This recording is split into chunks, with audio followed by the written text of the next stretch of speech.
Hello, everyone. Welcome to the Pittsburgh Community Town Hall. I'm Squatch. I'm the moderator and the host of it.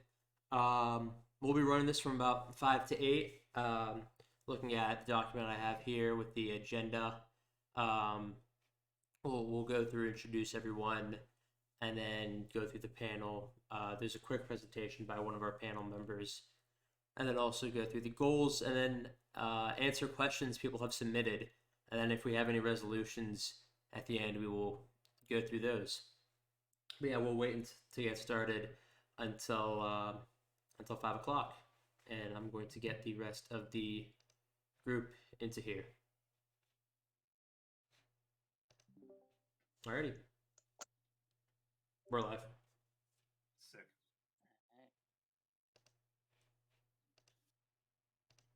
Should probably turn my Discord notifications off.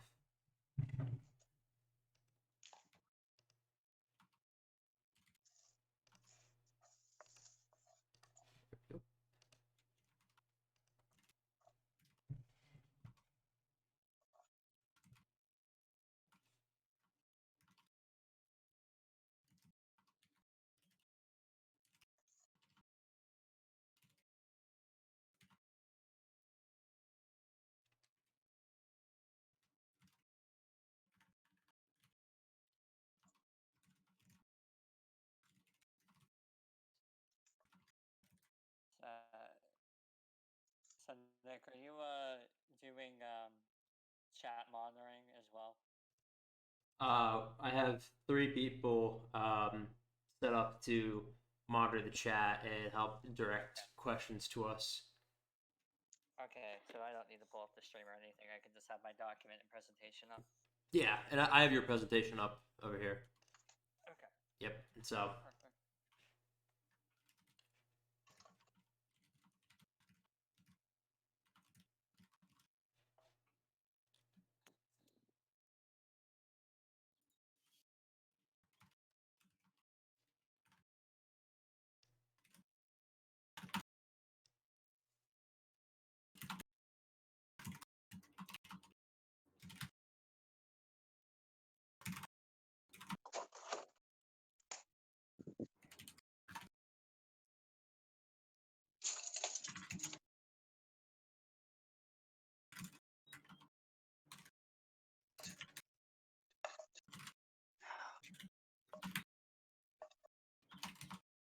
that should be easier for people to read as well.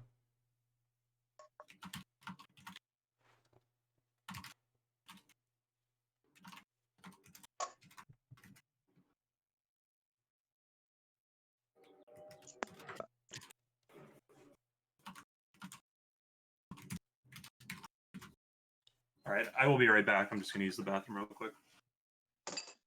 Alrighty.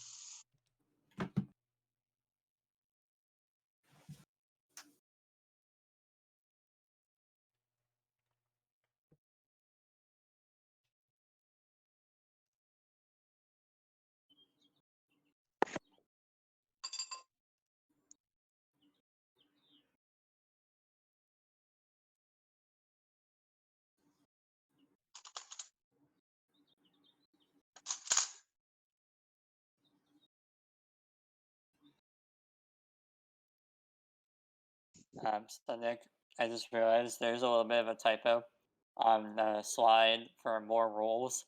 I misspelled COVID. Do you mind just jumping in real quick under more rules? Yeah, you can see it. It's an all cap. Just Vovid. drop a C in there. Vovid. Yeah. Thank you. Got you.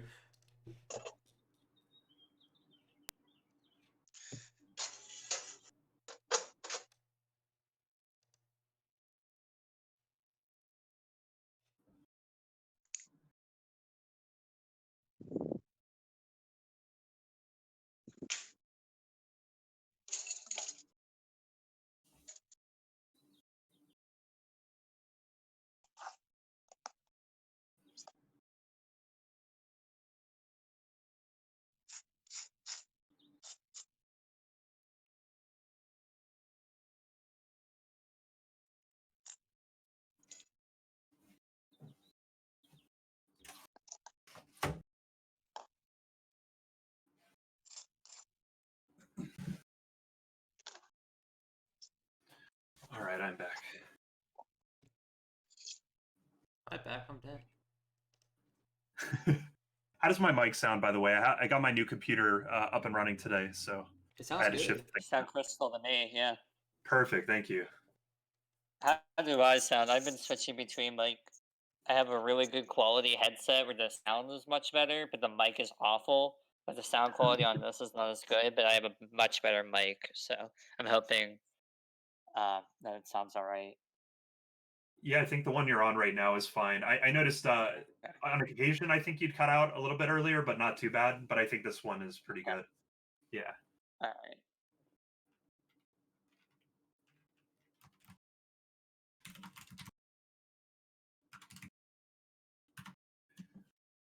Seraph, I guess I'm Yes. looking through my slide here. Do you have a way or like a place where we could have people send us COVID cards and we could check off people? Like, because one of the ideas is that they like show their COVID card at the door, but Yeah. we could also just like pre-check people as well, like, oh shit, I forgot type of thing. And we would just be like, oh no, you're good. But I know that people are a little bit, we both know that medical information could be a little bit sensitive, but I'm hoping Yeah. between both of us, maybe people would trust, like, okay, Zach or KO and Seraph, um, they could trust us and know that, like, we would keep all of that, um, private and we would Yeah. approve them. You know what? I think we'd So, have to. Oh, did Crispy join? I did. Hello. yeah, what's up, Chris? Crispy. Welcome, Crispy. What's up? Not too much. Hey, hey. We live? We are live. Yep. Hello, Twitch. Hello. Hello, Twitch. I'm going to open the chat up as well so I can see what's going on here. My computer can actually handle it now. I got a new computer, Crispy. Yeah. Hey, all right. I can have more than 2 tabs open in Chrome. Nice. Did you build it, or did you buy it? Shout outs to Skull, actually, on our team. He is a computer wizard. He built mine and Sasank's new computer. He's a legend. So Correct. Yeah. I'm on the new machine right now, able to stream it. Chris, I wanted to tell you, I still feel bad for our what was that, winners semis game too. That was winter finals. You stole No, that no, game. I was, man, I really pulled out my. No, I did not deserve that. I learned to deal with gyro on ledge, and then I'll beat you. Which I'm pretty sure I just. I'm pretty sure I just came there, and then I'm fine. So that's great. Yeah. Okay. That's not what we're here to talk about, though. We're not here to talk about how bad you beat Smash. We're not here to talk about all the memes you have of beating me. So That's for another time. All right. Hello, Twitch. Hello, everyone. If anybody is already on, I can't see chat, but I'm actually going to log into my Twitch because I should probably do that. see a couple 16 viewers right now. Let's go. Yeah. Oh, all right. Okay. So thank you all. Thank you everyone for tuning in. So I'll quickly go over our agenda before we actually dive deep into this. So first and foremost, hello. My name is Squatch. You'll hear people also call me Sasank. That's my real name. For those of you who don't know who I am a TO. I've TO'd a lot of the weeklies. I'm also the vice president and CEO of Team SMAK. I also compete sometimes. I don't know, I'm washed. And I will be the moderator and also partially on the panel, but I'll try to stick more to moderating our panel, which I had selected to kind of best represent the Pittsburgh community based off of a group of TOs, competitors, people who are knowledgeable across a wide range of fields, and also people who have a wide variety of perspectives on our community. And the panel is KO, Crispy, S46, Seraph, and then also Deb. However, he's unable to be present, but has left a lot of important questions that we should discuss. So, welcome to our panel. Also, hello, Alice. Yeah, thanks for the introduction, Sasank. Does everybody want to go through real quickly and just give a quick hi, I'm so and so? Yeah. we're gonna just go in Yeah. order. So, KO, take us away. Hey everyone, I'm KO. I think most of you know me as Pittsburgh's Rob Main.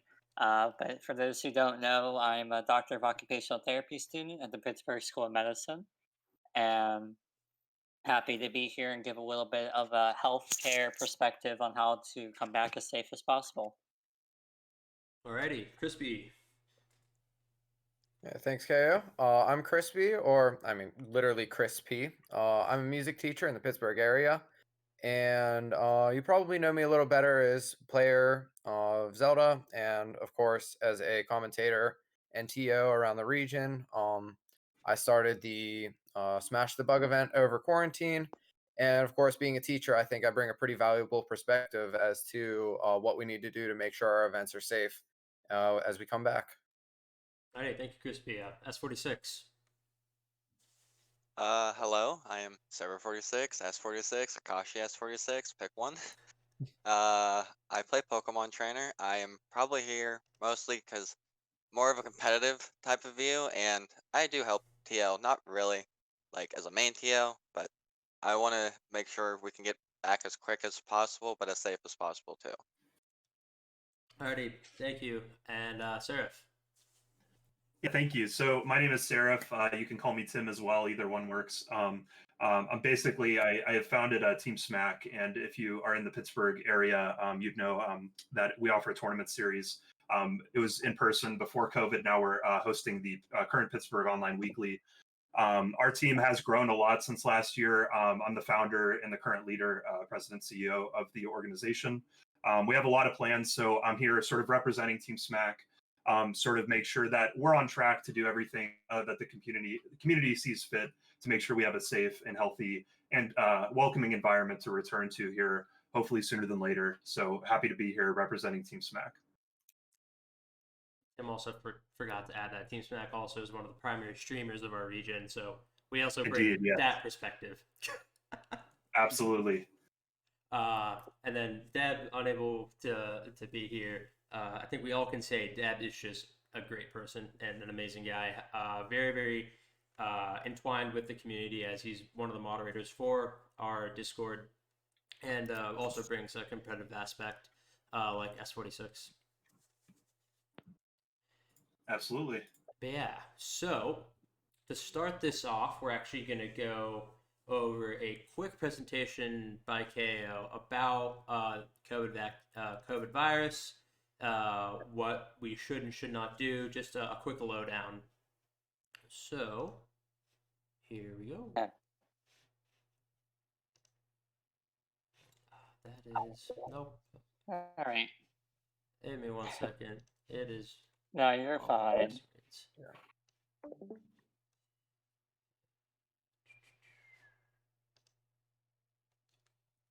Alrighty, well, we're just going to view it like this. No problem. All right, so once again, I don't know. I don't really see the stream on my end, and I apologize. My name is Zach, and you can also, most of you know me as KO, and I am a Doctor of Occupational Therapy student at the University of Pittsburgh. So I just want to give a quick rundown to what to expect in this presentation. First, I want to say like where we're at. We know how many cases are there. Is it going up? Is it going down? What's the school's policy? What does this mean for us? What are the rules? What can we do? What shouldn't we do? And some of what I think are the possible suggestions and the pros and cons of them. Some good news, the bottom line, and then open it up for Q&A in the chat. And I also want to make it very clear as well that I'm not a TO. Maybe once in a while I've maybe entered in your set counts, but it's up to these guys to really say, oh, this is what we're going to do, and this is what we think is best. I'm coming from the perspective of this is what I think would be the safest and the healthiest for all of us to mitigate risk and make sure that we come back in a way that we're having a good time playing, getting back in a way that's going to keep us all safe. And for any of you, I got all of my data from the School of Medicine and the CDC. I am not affiliated with anybody except University of Pittsburgh School of Medicine.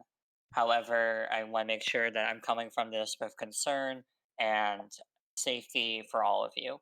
I, with that being said, I just want to go over some of the cases from the last few weeks. We had a pretty large increase from Tuesday, March 30th to April 1st, where 29 students tested positive, and then within 2 days, we had 51 students test positive. Some of these other statistics are for the students and the faculty, but it got a little bit better on April. I believe this was the most current numbers, which were, I believe, April 14th. I didn't put in the date. What is today is the 17th, so that would have been the 14th. There were 44 students that were tested positive, and 105 students are in isolation. So there, obviously, COVID is still present amongst the University of Pittsburgh campus, which would extend as well to CMU as well. I was not able to get access to their numbers. However, it's pretty likely that their numbers are going to be quite similar to ours due to our proximity. So I wanted to go over what PIT's protocol even is. Currently, we and the School of Medicine is following this, an elevated risk procedure posture. And this action is to be taken to respond to the increased positive cases that we just saw. We actually had a presence of the UK variant B117 in Allegheny County, and there's concern that this trend will continue. So we have to take some new precautions in order to make sure that so we can slow the spread of this. And I also want to say, because this question might come to mind very quickly, if I'm vaccinated, do I have to worry about this? And most evidence is showing that you are protected from this variant as well. So what is our policy, right? Sorry, Sunday. Um, and right now we are in the elevated risk, and the thing that we would need to follow is maximum gathering in numbers are determined by space capacity by federal, state, and local guidelines. And on the next slide, we can see what that means in really a lot more specific detail. So the maximum number, this wasn't a typo on my end, by the way. This is actually the way it was printed. The maximum number is limited to the extent necessary to maintain physical distance of 6 feet between individuals unless they're members of a pod, so family member, and it's based off the occupancy permitted by federal, state, or local gatherings. And lecture halls at CMU, when I checked, the ones that we've been in Baker and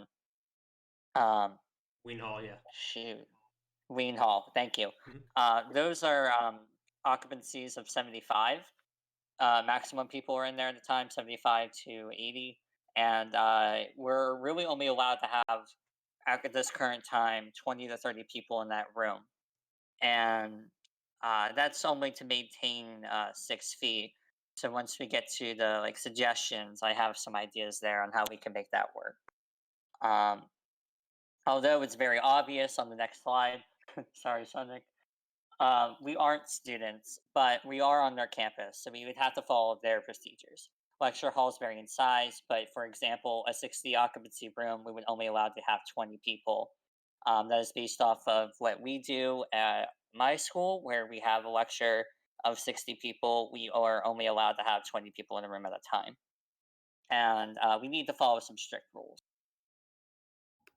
I want to make it clear that this is a droplet virus, so the way that this spreads is not, touching each other, but rather, you spread it when you talk, when you sneeze and cough, and the best way to mitigate that spread is with a mask.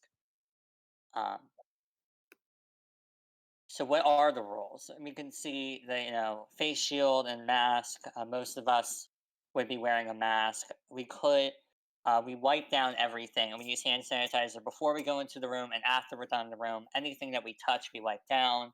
There's also traffic directions. You guys might have seen these in the grocery store. This has to do with traffic. In the last slide we talked about how this is really to do with we're talking to each other, so you want to mitigate the amount of time we spend right next to each other and gathered and bunched up. So if we have a way, okay, this is the way we get in, this is how you enter the venue, and this is how you exit. That's what these one-way signs would do. We have to maintain 6 feet apart when we're playing with each other. That especially while we're playing Smash, right? We're we could be right next to each other before. Sometimes we might even be crammed into a little corner. It's not the safest, especially if we have a ton of people, back in the venue. I'm sure we're all extremely excited to come back. So I would expect our first tournament back that we would have a good amount of people. So we'd have to be really, really sure that we are socially distanced. And for sportsmanship, we can't really do the handshake thing. We would have to do elbow taps. That's comparison to a fist bump or a handshake. This is the most hygienic. Some more rules to go over. We could do a quick temperature check. That little thermometer there I have on the right. Those things are like $5 or less at Rite Aid. You can maybe even get them cheaper. They're a quick way to just say like, oh, you have a fever. Thank you very much. We'll see you next week. And some other things that we do was when things were particularly bad, especially at Pitt, we did like a quick little survey where you just said, "Are you having any shortness of breath, sore throat, cough, chills, body aches, especially loss of taste and smell? To best of your knowledge, have you been in close proximity if anybody has COVID-19?" We say no, no, no, no. Then we have a pretty good chance that you're not going to spread the virus and that you're probably safe without actually doing a COVID test. I have attached for Squatch and Seraph the full um, screening questions that we use in the COVID clinic in a COVID setting to determine someone's safety. However, not every question there is of complete importance, nor do I think that we need to go through every single one of those questions for all of the competitors. However, the resource is there for both of you should you want that information. It's just some way that we could do this and now anonymously would be through a Google forum to make sure that if there was anything to be posted, not, I'm sorry, Sonic, in the previous slide. Yeah, if there's any data someone is a little bit concerning, we would have to report. I would have to report that information to the health department, um, and it, would be up to the TOs what and if there were be like a consequence of like what they would want to do with a competitor that does have a fever or does answer yes to any of these questions. That's not really so much up to me. It would just be for me to make sure that you're safe and you're healthy and to take you back or whatever you would need. I could help you, health wise. Here would be my suggestions on the next slide. What can we do? Again, TOs have to enforce these rules. This is just me coming from the perspective of this is what I think it would be safe for everyone. You could take all of these suggestions or you could take none of them. This is what I really think is best from all available evidence to me. And the first one would be that we restrict attendance. The next one would be multiple room setup. There could be an outdoor tournament, and they also have a PGH charity slash invitational. So I wanted to talk about the pros and cons. Pros here, we would limit the spread. Like if you don't have that many people there, you mitigate the risk, right? And it's much easier to manage, a tournament of a smaller scale. To say, oh, we're only allowing 30 players in for this tournament, and then we split them up 15-15, and that's a lot easier to run. However, I'm sure anybody listening to this here would, throw a whole riot. Like, why can't I come back? And I don't want to upset anyone. I don't want to be or have a position. I'm sure none of the TOs do of like, who do we want to come back?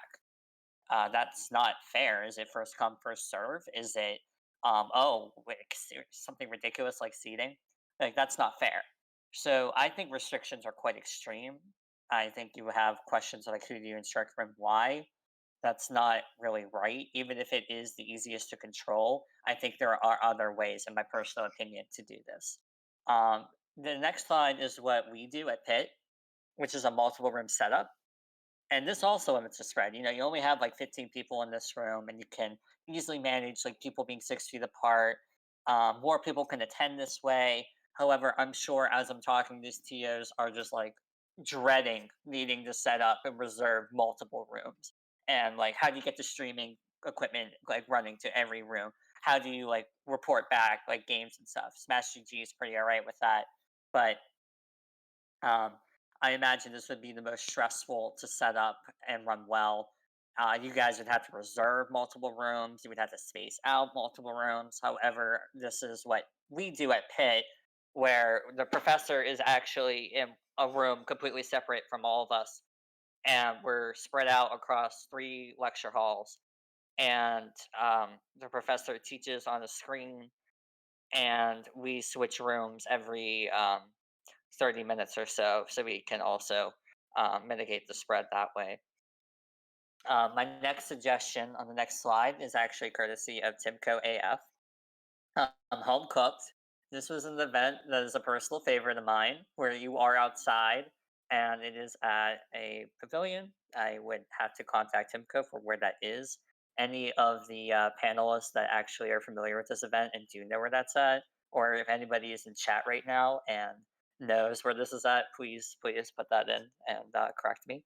But we know best that this limits the spread. Like if you're outside, that is the safest way to go. We don't have to have it be 21 and up. Sorry to all the adults here. But cons here, set up again, it's an indoor and an outdoor event, right? So, setting up video games outside is really fun. However, it would be a little bit of a challenge. It's a little bit more expensive to reserve that room, and I don't think this is a long term solution either. And if we're right next to each other in the match, it's based off all evidence, being less than 6 feet apart from one another for a duration of longer than 15 minutes is not best practice and increases your risk. So while we're outside, we could easily, socially distance from each other, and we wouldn't need to wear the mask. But during a match and stuff, you absolutely would, especially if you're less than 6 feet apart. On the next slide, I have my fourth and final suggestion that I came up with, and I thought of like a Pittsburgh charity event that very similar in structure to what Philadelphia just did, where you have pros of it's extremely entertaining. You have the best of the best in Pittsburgh, playing against each other for a good cause in an offline event. We're supporting charity. We have less people. However, we're excluding people again, right? And what is the qualification of being an invitational? Are we really going to use like online events? That's not fair to like most of the PR that hasn't attended the online events. And once again, who do you exclude and why? How do you have that invitational? Would be heavy burden on TOs to have to say one way or the other, like, oh, we don't think this player is good enough, and we spark that whole drama all over again for no reason. It's very challenging to plan and run, even without COVID, to do like a Pittsburgh summit. That was talked about, only by name usually, but um, somewhat challenging to do. And I wanted to make it very clear what we shouldn't do. And we can't just go back and, throw a mask up in the air. Woo, no COVID. But I also want this discussion to be productive. And I don't want us to blame or be upset with each other to say, like, oh, we can't go back to full capacity. And that sucks. But I really think that we can get there because on the next slide, we know that there's great news. Vaccines are becoming so much more readily available. We know that the vaccine works. We know it's having incredible results. This is truly an incredible breakthrough in science. And sorry, I'm getting to the slide myself because I can barely read that on my one monitor. But we know that as of April 4th, almost 18% of Pennsylvanians have received the first dose of the vaccine. We also know for all the kids that are listening to chat, and if your parents are out here too, Pfizer vaccine is most likely going to have emergency authorization for teens aged 12 to 15 with emergency rollout. And the Johnson & Johnson vaccine, I at the time of when I made this presentation, I was not aware of the pause on the Johnson & Johnson vaccine, and I will take the time to address that. This does not mean that the Johnson & Johnson vaccine is unsafe. In fact, it's a good thing that we take a moment to relook at the data and we can see whether or not there's any causation. And so far, that we have determined with all available evidence that there is none. This vaccine is safe and is effective up to 76% efficacy and we know that it works. It will be rolled out very soon again, and with hope, we'll be able to roll this out for children as well. So this is all good things that are happening. And finally, what is the bottom line here? Should we go back to in-person events? I think that we can do it safely, and not to the full extent. We were almost there. We would need to adhere to strict rules. All the things I said about wearing a mask, staying 6 feet apart, the things that we know have been and we've been doing for so long. We just need to do it for a little bit longer. I am sure by the summer of 2021, we will be going back to a way that feels more normal to us and feels just like old times, and I cannot wait for that to happen. Finally, for my quick little Q&A, sure, all of you are thinking, screaming in the chat right now, what if I'm vaccinated? Awesome. I hope and I encourage you, if you are eligible for the vaccine, please, please, please get it. There's so much misinformation out there, and I'm more than willing to, you can email me, you can message me on Discord. I'm happy to put that information into the chat, and we could talk about any of your concerns that you have with the vaccine. But all available evidence has suggested that it is safe, it is effective, and it is making us that much closer to getting back to what we call the normal.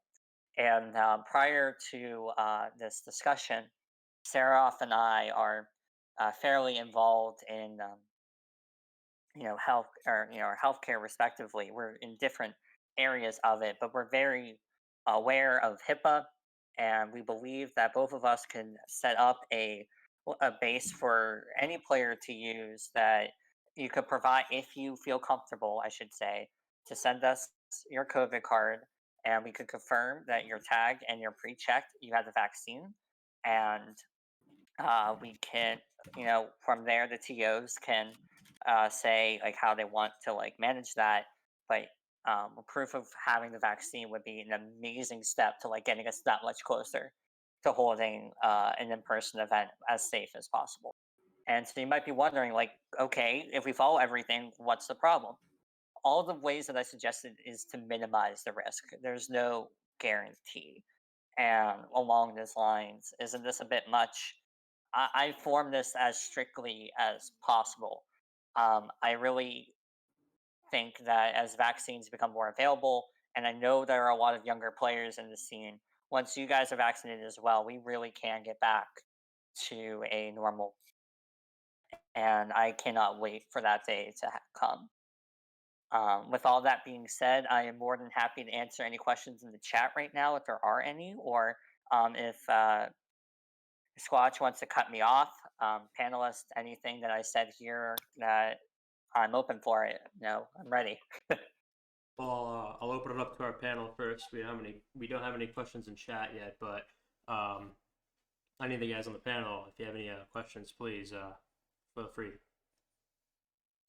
Yeah, I mean, thanks, KO. That was extremely comprehensive, I think. I don't really have too many questions about a lot of the specific things you talked about.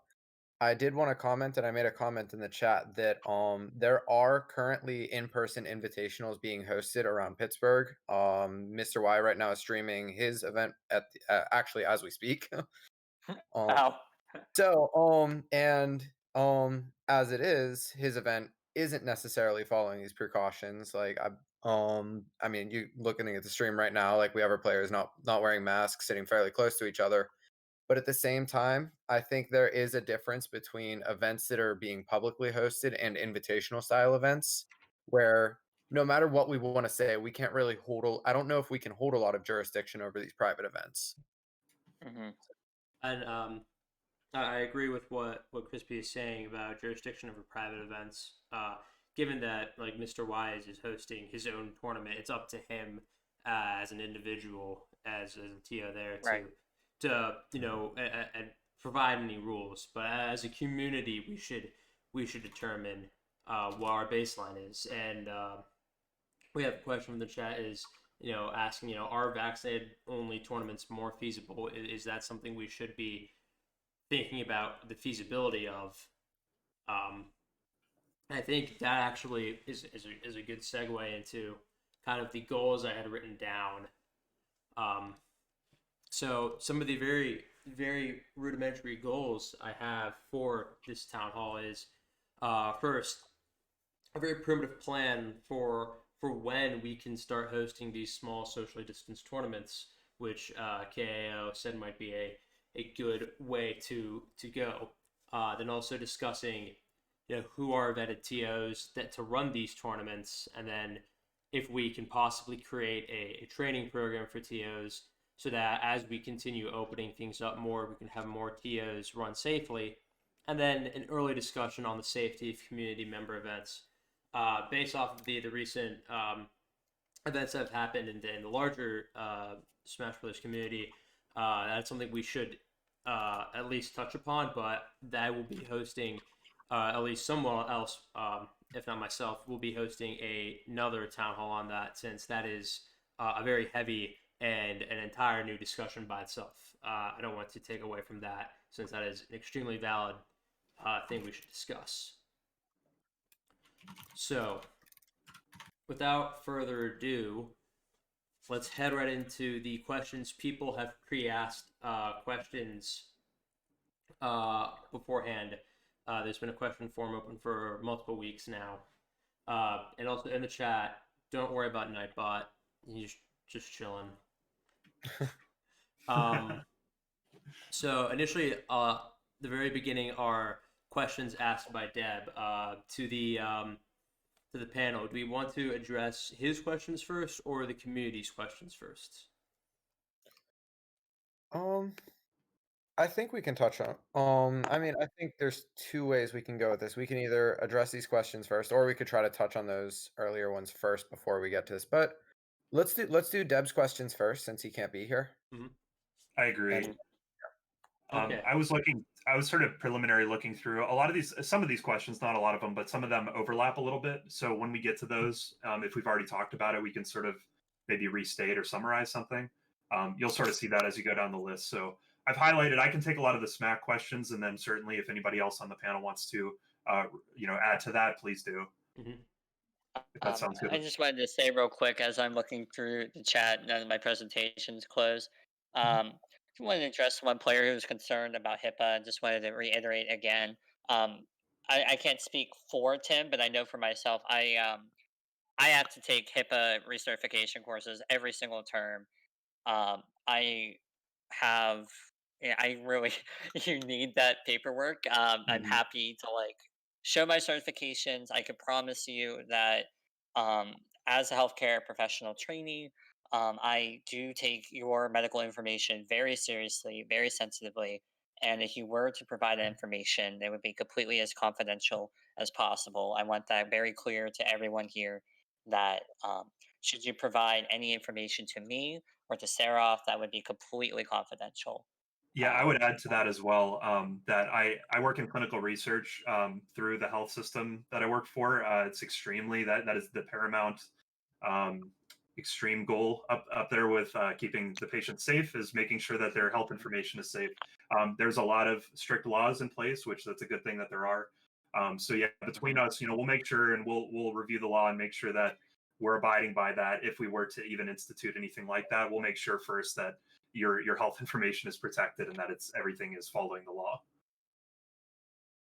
Yes. Yep. And sorry to interrupt you guys.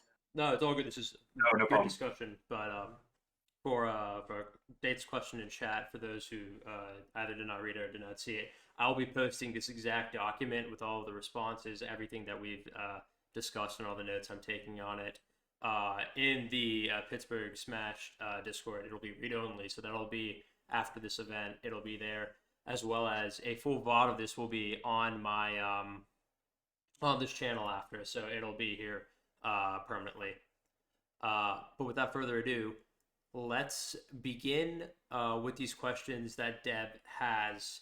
The first one he asks is, what are Team SMAK's plans with providing a consistent tournament series during COVID and then after COVID?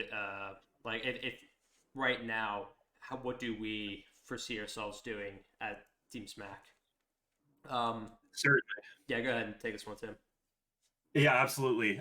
So before I get into the specifics, which I'd like to share today at some point, we could do that now if the panel would like to, or I could hold this till later. I just kind of want to summarize that. So since 2020, since almost when COVID started, Team SMAK has been preparing for a return to play plan. We knew that this would be eventual. Certainly not in 2020, but we wanted to be ready for that when that time is safe and appropriate. We'd be ready to hit the ground running. So since then, we've improved it a lot, and I'd be happy to share that today, whether we want to do that now or later. But just to hit on a couple things here, we do have a plan in place. There's still a lot of elements and moving parts that we need to get into place so that we can bring this to fruition. Obviously, incorporating much of what KAO has brought up today to make sure things are safe.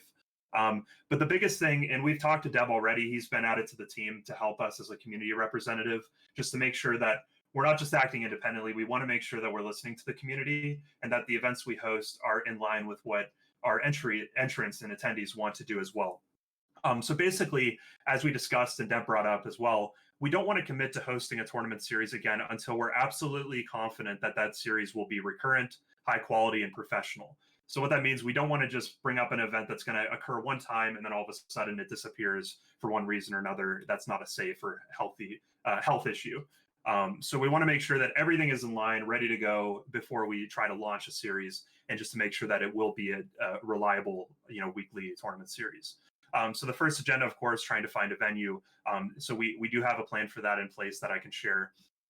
And so, if we want to do that now, I can definitely do that. But I also want to hit on the second question there. What are the plans if someone during a tournament series catches COVID? So I've jotted down some ideas here of what we would do. Certainly, the venue, we would have to adhere to whatever their rules are. The health department reporting we would have to do. Some things that come to mind, obviously contacting any and all attendees that were present or near that COVID individual. So this has to be taken extremely seriously because family members may be at risk. Even if they don't end up being positive, if there's even a chance that somebody is positive and we become aware of that, we will certainly contact anybody, including staff or entrants that were there, and make sure that they're aware, and so that they can take the necessary measures to get tested or quarantine as applicable. Additionally, we'd keep in touch with that individual who was positive or is possibly going to be positive and just make sure that they're doing well. Notify the venue if that's a requirement, just to let them know, because they may need to do a deep cleaning. They may need to report it to certain authorities. We would go through all those proper channels, but obviously just making sure anyone that was there who could be at risk and letting them know immediately. And we would document everything, of course, any occurrences like that, and just track and make sure that that's not a recurring issue, that it wasn't a huge breakout, things like that. So, I'd want to open up to the panel. Do you have any recommendations? And do you want to use this time now that I can go through Team SMAK's sort of approach? Or do you want to do this later and save it till after we do more questions? You hit as far as from the secondary health perspective, you hit the nail on the head for everything, for sure. And I just wanted to tell Howard, I see your question, and I will be happy to answer that in a little bit. I promise. So hold Awesome. tight. Perfect. And yeah, I would just give a brief summary. So if you want to hold it till later, I certainly can. Just let me know. I know some of the questions deal with the venue, so maybe at some point when one of those questions show up, then go in detail about that. Yeah, certainly. Yeah, I think that's a good idea. So anything you guys want to add, or anything from the chat about this first question here about, we will touch more on our plans for like the actual, nitty gritty of the tournament. So we will get there, but any current questions or anything from the panel before we move on? Yeah. And speaking for that, I do have our plan open, Tim, so I'll be able to share that if we'd like. Perfect. Yeah, that sounds good. Okay. One thing I think I can add as a teacher, coming in here looking at like if someone catches COVID, I think for a lot of events there are very specific guidelines that are to be followed. Thinking for students out there, you probably know the like quarantine for 2 weeks, the contact tracing. I imagine all of that would be pretty similar for a tournament, whether or not you're a player or a tournament organizer. Yes. Yeah. Yeah, so that's a good point. That includes staff. That's something that we would handle as tournament organizers, especially through SMAK, is that if one of our staff was there at the event and could have been exposed, we'll follow the guidelines, whether it's 10 days or 14 days, whatever that is, to quarantine. Anything you would normally have to do for your job, for example, it's pretty standard fare. We would definitely enforce that as well. So that's a good point, Crispy. Alrighty. Yeah. Well, moving on to the second question that Devin had was, how can SMAK fuel the fire for players to continue to grow their competitive level? I believe he's referring to currently without having in person, with competition being a little bit more strained due to online play. How can we continue to do that at Team SMAK? And I can take that since I work a lot with our tournament series, which Crispy had actually started originally as Smash the Bug. We have now changed to Smack the Bug. But we're hosted. We are continuing to host Smack the Bugs. We will host that, and we still recommend all players entering it. We also have created our tournament Discord, and with that, people have been able to communicate with each other to try to actually train and have closer connections, because STB is region locked to a relatively small region where the online play is not heavily affected. We promote players continuing to be competitive through that, though this is something which cannot always be solved, given that we are limited by some things, by obviously online play right now. There are some things we have to kind of just mentally persevere with as well, and this kind of falls into that just a bit. Yeah, I think that's a great explanation, Squatch. I sort of interpreted the question, and I think it's good to have both perspectives, because how are you fueling the fire, with the conditions we're under, which it's admittedly difficult. We know that ultimate netcode is not great. In fact, it's not even good. So it's very difficult to, to be fair, it's hard to fuel that fire of competition. Maybe you're playing for that prize pot. That's difficult to do online because of it's out of our hands, quite frankly, how we can only do so much for the quality of the tournament. We're obviously going to make sure it runs well, but it is a good experience overall. But the actual quality of the code is different from what we are able to control. So I know that can kill the competitive fire a little bit when you're trying to compete and the game is just stuttering or something like that. That's just really not conducive to a good esports environment. So hopefully, with in-person returning, a lot of things are going to return that will spark that fire again. I think it will ignite that fierce competition. People are already itching to get back, and that's completely fair. And so things like having a stream, having viewership set up, of course, social distanced, where people can get excited again and cheer on their favorite players and have that esports environment return, I think is going to be so important to revitalizing the community, and just getting that fueling the fire, as Deb worded it. I guarantee that will return, just with all the safety measures. It's not going to replace that fire. That competitive nature is still going to be there, whether we're social distance or not. It will still return. And I think that segues us well to Deb's next question, which is about the Pittsburgh Neo rivalry, along with other regions around Pittsburgh. And to kind of go with this, this also will help fuel the fire for a lot of our competitors and get them even more excited for the future. As Team SMAK, we have already started drafting up plans for multiple, regionals for how we're able to interact with Neo, with Central PA and Philadelphia. We're avidly working on creating an event series, multiple, with these regions to kind of promote that rivalry and bring back how close the Neo Pittsburgh scene was in the early 2010 era. That is something Team SMAK is currently working on. In addition to returning to play, as kind of as a follow up to returning to play, reigniting the rivalry and getting us back with a bang. Absolutely. And I think during some discussion, Squatch internally has come up, especially with Deb, bringing up the idea of doing more collaboration with Neo and with Central PA. And geographically, it's obviously a challenge to have those sorts of events. But I think that with our controlled approach, we start at home first. We make sure that Pittsburgh has a weekly that's consistent and safe to return to. And then from there, as cases are still under control, vaccinations increase, we can start to talk about the idea of having for those who went to it, we had a big event with SavePoint that was awesome because people all across PA and from other states got to come to that.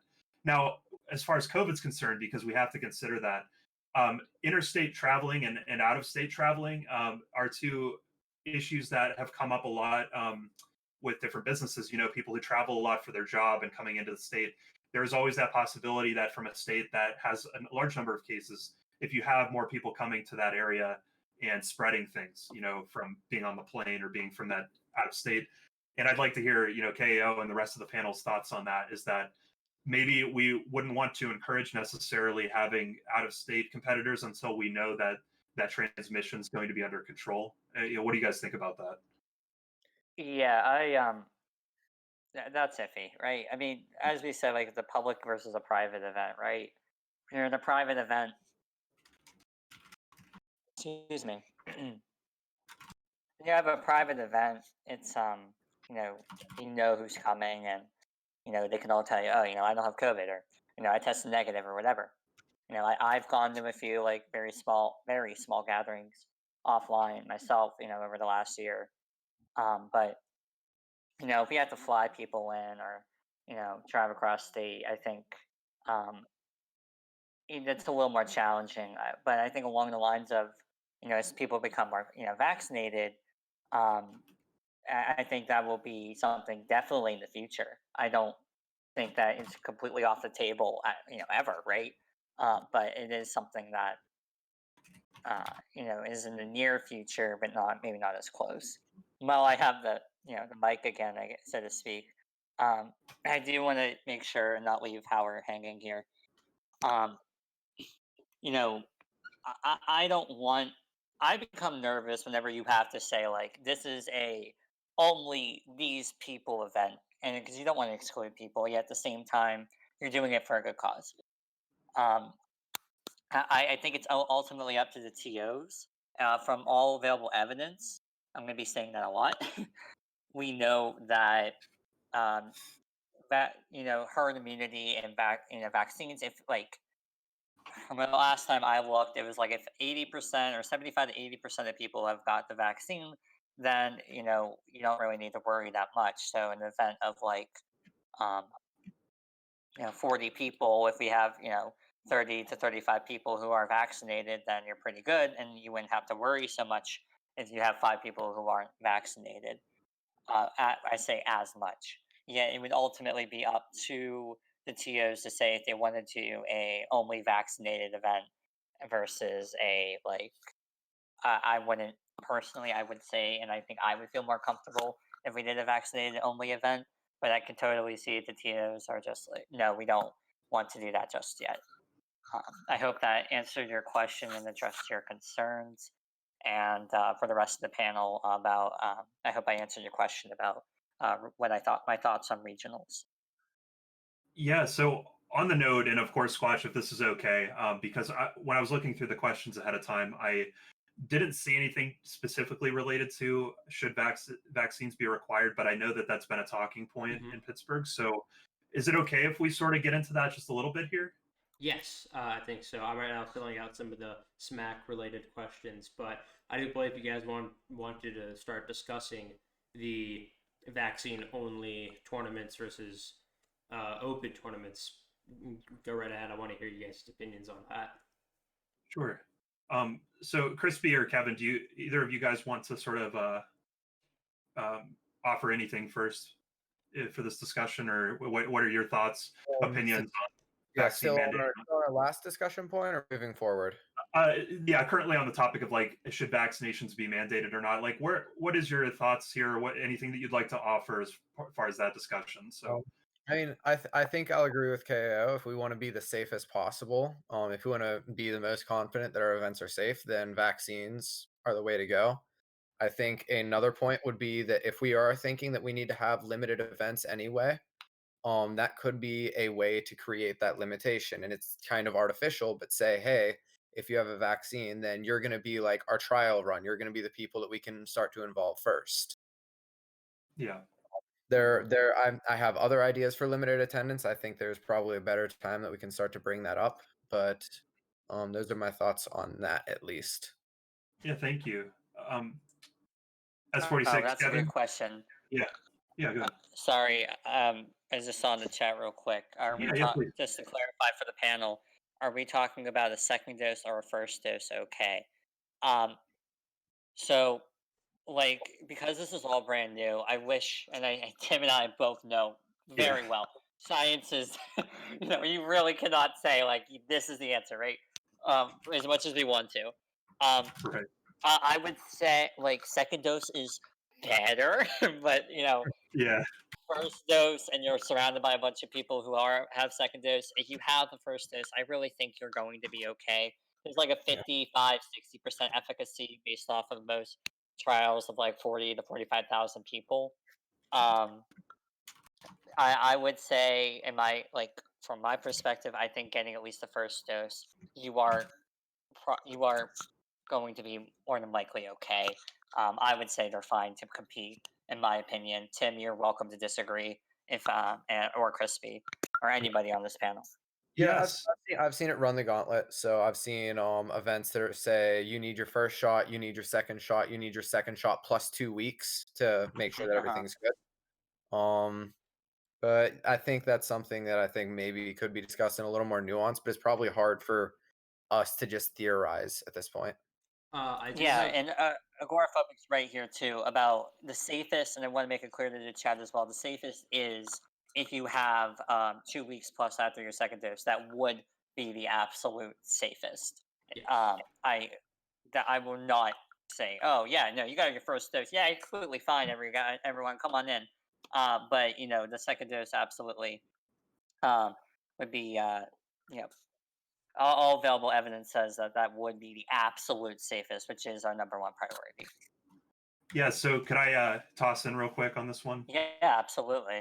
So I just attempted to link it in the chat. I got mixed, but it's a link directly to the CDC website talking about vaccine immunity, and I think it's really important here. So I'm actually going to bring it up.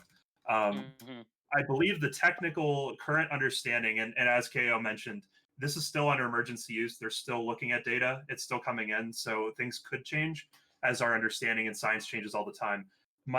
Currently here, they say that it's within about 2 weeks after the second dose of the vaccine, Pfizer or Moderna, because those are both 2 shots. I believe it's 2 weeks after that is when you're deemed quote unquote immune. So correct. I think it's important to get that full safety and efficacy out of the vaccine. You have to get the second dose and give your body and your immune system time that it can set in. I think that's the understanding here, and I'm going to pull up the link again just to validate that. Yeah, absolutely. You're 100%. That's what we were taught and told as well. I merely said about the first dose just to say to give credit to it.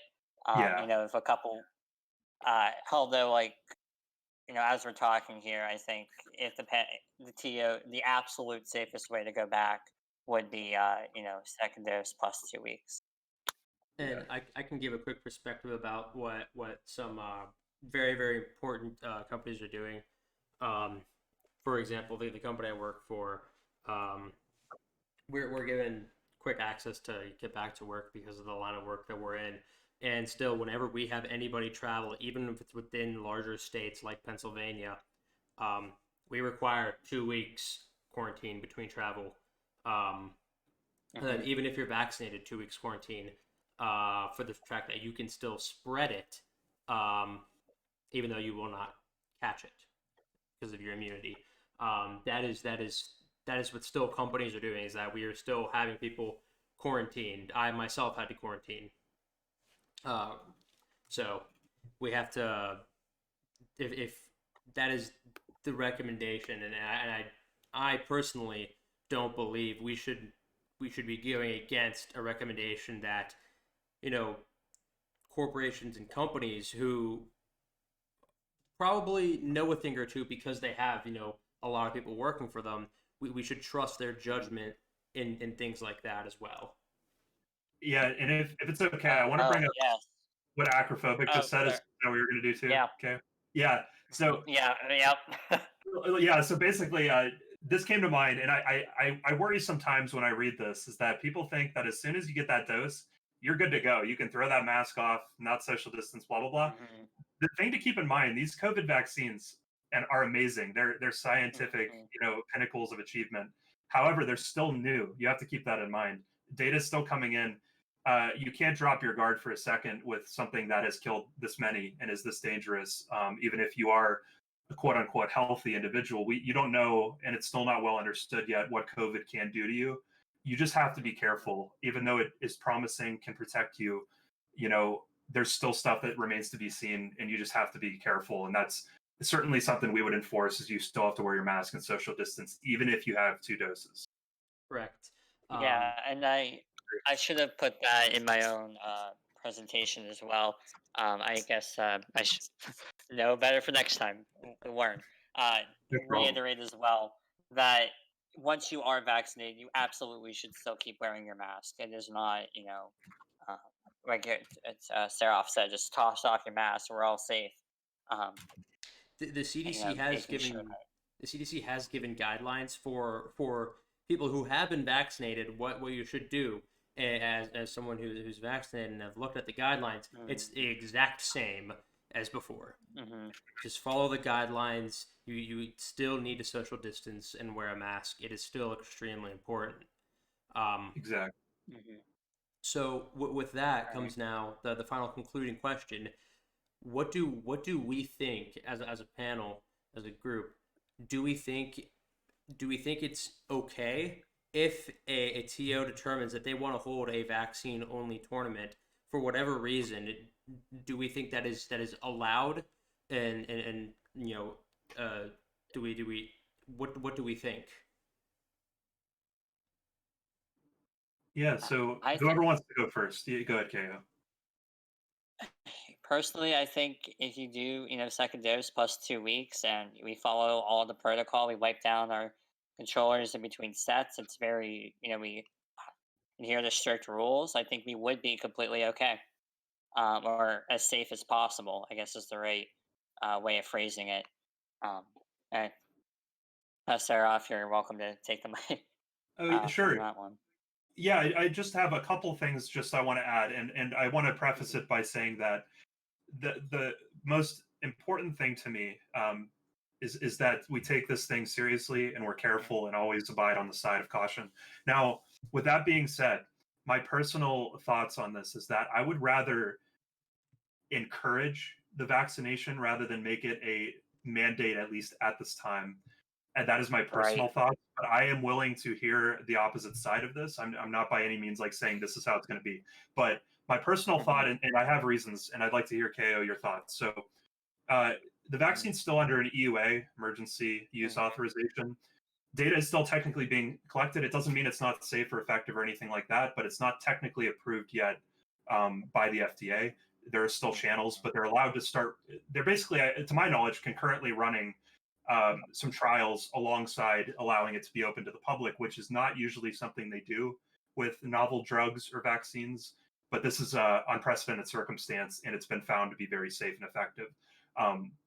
But in the back of my mind is that if it was anything else, would anybody, any business mandate an EUA, mandate that their employees, their staff, any entrants would have to have an EUA drug or vaccine if the full data is not in?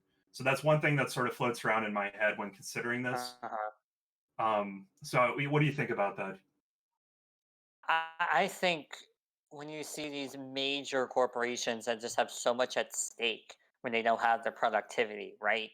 And we're talking about playing video games, essentially. Yeah. And obviously, we all love this game. We all want to go back to competing so badly. I do too.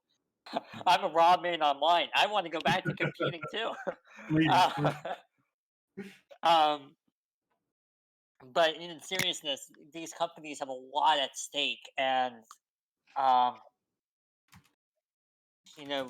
want to, there's a lot of political commentary, right, about that, and risk of workers, and I don't want to go down that path. I just think that we are in a lot more of a flexible position for the TOs to say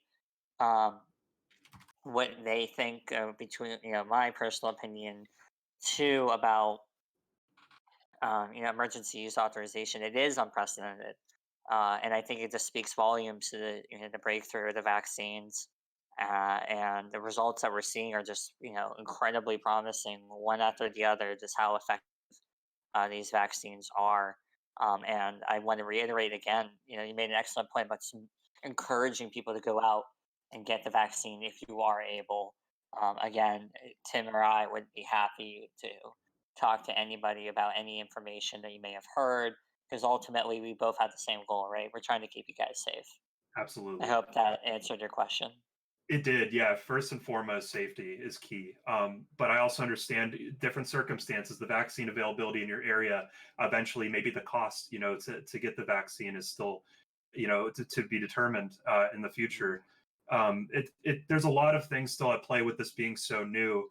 And you look around you, right? You see people are still going to casinos, people are still going to Walmart and other places, and you're lucky if they even wear the mask or if the company enforces it. True. We're talking about a hyper and controlled environment just for games, for innate people, maybe invitational, where if we're social distancing, wearing the mask, your odds of getting COVID, even in that circumstance, is so low. And if you are vaccinated, which I strongly encourage, even if you were to get that virus, your likelihood of developing even any symptoms would be so severely reduced.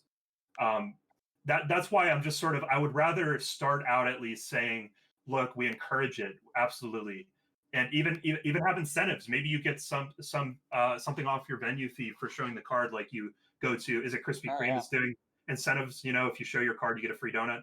Things like that is a good way to start getting people's feet wet of opening up to a new vaccine like this. People have different opinions on that, and it's just the way it is. It's the way of the political climate. It's the way that things are today.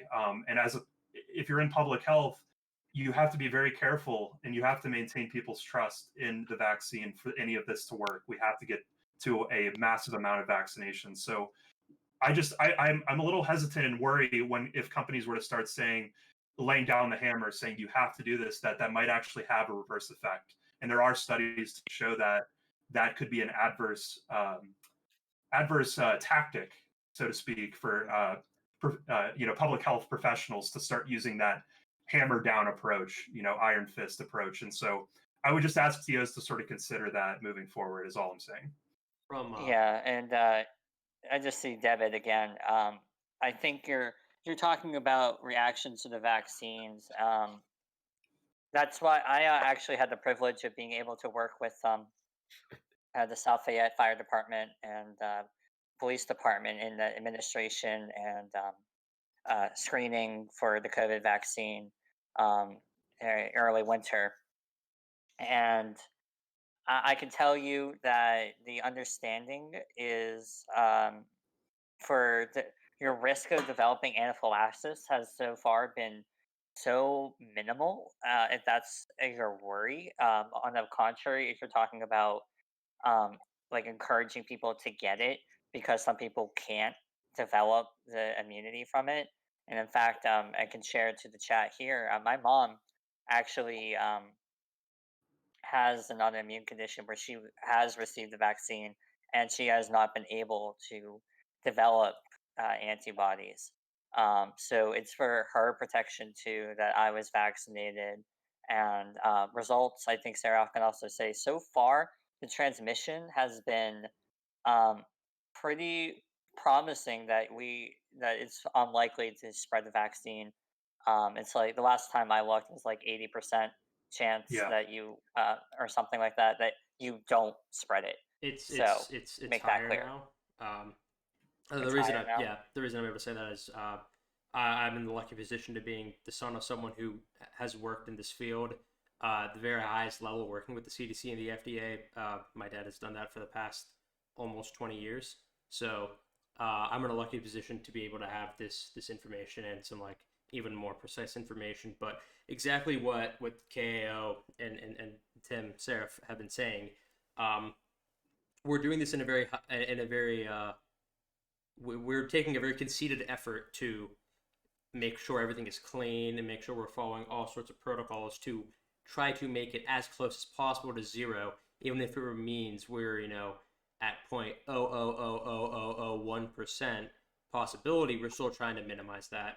But I do want to ask for a player side opinion from S46 and Crispy about having vaccine only tournaments. What are your guys' opinions? I know some people, obviously, political views and all that of not getting it or not, but at, I guess at the end of the day, isn't it trying to do mostly safety over it? So I can see running them. I could see running maybe having two separate ones where one you're forced to have one and then one without. So if you feel safe about going, if you if you feel safe without someone else having it, you can still go. But if you don't feel safe, then you don't have to go. But yet there's still an option for yourself. To kind of have be able to have TOs who feel comfortable being around non-vaccinated people, run a non-vaccinated tournament, and then have people who are vaccinated and feel comfortable only with that be able to go to that. So kind of initially splitting them up, and then hopefully as the vaccine gets more readily available and more people vaccinated, integrate the two back together. Yep. Yeah. I mean, you think about it from that perspective too. The more events we have running concurrently, the more spread we can make the player base, and in that way keep things safer. But I think from my perspective, if you're going to hold these events, the single most important thing is that we have to do them right. We have to mask up. We have to keep the social distance. And whether or not we're vaccinated, if we can't do that, then that's where we're at. As an amendment to something I said before, I was double checking the CDC guidelines for people who are vaccinated. And if you have got the vaccination, you are allowed to refrain from quarantining from a known exposure as long as you're asymptomatic. So that is something to keep in mind. Got it. I will say, from a Team SMAK perspective, we are not letting any of our TOs, so myself, Seraph, Acrophobic, or any of our streamers, Acrophobic and Monster Skull, we will not running tournaments if everyone there is not vaccinated. That is just something that as a group, just purely personal reasons, just we will not be comfortable doing that. So from a Team SMAK perspective, what we will be doing is either highly vetting someone to say this person has had no contact within the past months, or requiring vaccines in the future. However near that future may be, we still haven't determined yet, since we're still looking at the data and determining when we're actually going to host our first back to in-person event.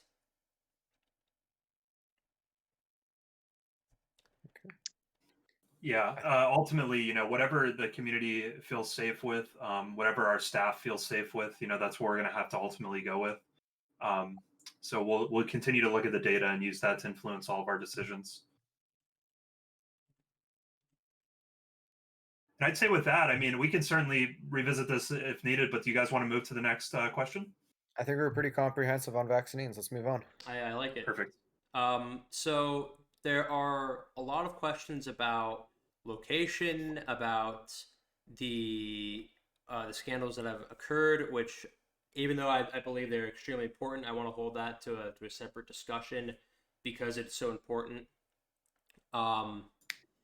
Protecting younger members, I want to hold that since that is extremely important. But I do believe right now another pressing issue to discuss is the location of events. And I can actually start out with this because I'm an alum of CMU. I've been in contact with CMU's esports community, working with them on determining first, whenever CMU is allowing not only their students back to host events in classrooms, but then open it up to the public. That is something I'm, on behalf of Team SMAK, are working on, as using the resources we have around us. But a question still here that is very important is alternate locations. So I'll open it up to you to everyone here about any ideas, thoughts, questions, anything about alternate locations other than CMU and UPG, and as we've used in the past, Victory Point. Yeah, I see you in the chat, Xander. We've been talking a little bit about possible other event spaces, and it's something that I've looked into a little bit. But a lot of the smaller event halls, of course, for those of you who don't know, I'm planning a wedding right now, so I've been looking into a lot of that right now. But a lot of the smaller event halls right now just outright aren't allowing events. It's something I'm still looking into a little bit to see if there's somewhere that is. But most of the event spaces that I've found so far are not currently allowing it. If someone has ideas right now, that's awesome. But I yeah, know Yeah, Team Smack. What we've been looking at working with Deb, who we've newly added to the team, looking at more outdoor pavilion esque things that you would use for like church events to have like an outdoor pavilion or bake sale somewhere near there. Repurpose a smaller one to have an outdoor invitational, still limited. That is something Team Smack is looking at. yeah, some of the main criteria that we're considering. I mean, a lot goes into making sure that you have a good venue. It's going to really depend on the availability, but one of the main important things is that we definitely want to have a weekly tournament series that's still centralized in the Pittsburgh area. Again, geographical issues with traveling is always going to be present.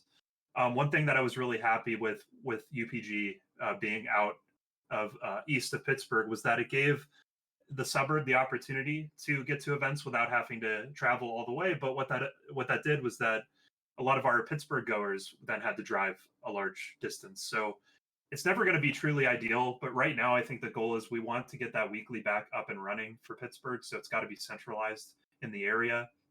So we are considering, CMU, of course, Pitt, if those venues are open. But with them being universities, they have their own rule sets that we'd have to abide by. We don't even know right now if that's something that they would allow. As you mentioned, Crispy, it might be something in the fall or even next year. We really don't know at the moment. So we're open to suggestions. If anybody has a possible connection to a venue, please definitely vocalize that, even if it's a lead on something. But as Squatch mentioned too, we have plans as early as next week to start looking into venue options, actually traveling possibly and checking places out, seeing if they're viable, if the people are even interested in it. So we have a lot of work ahead of us still to find the venue, the best possible venue, and we're going to keep doing that. So that's all I really have to add here at the moment.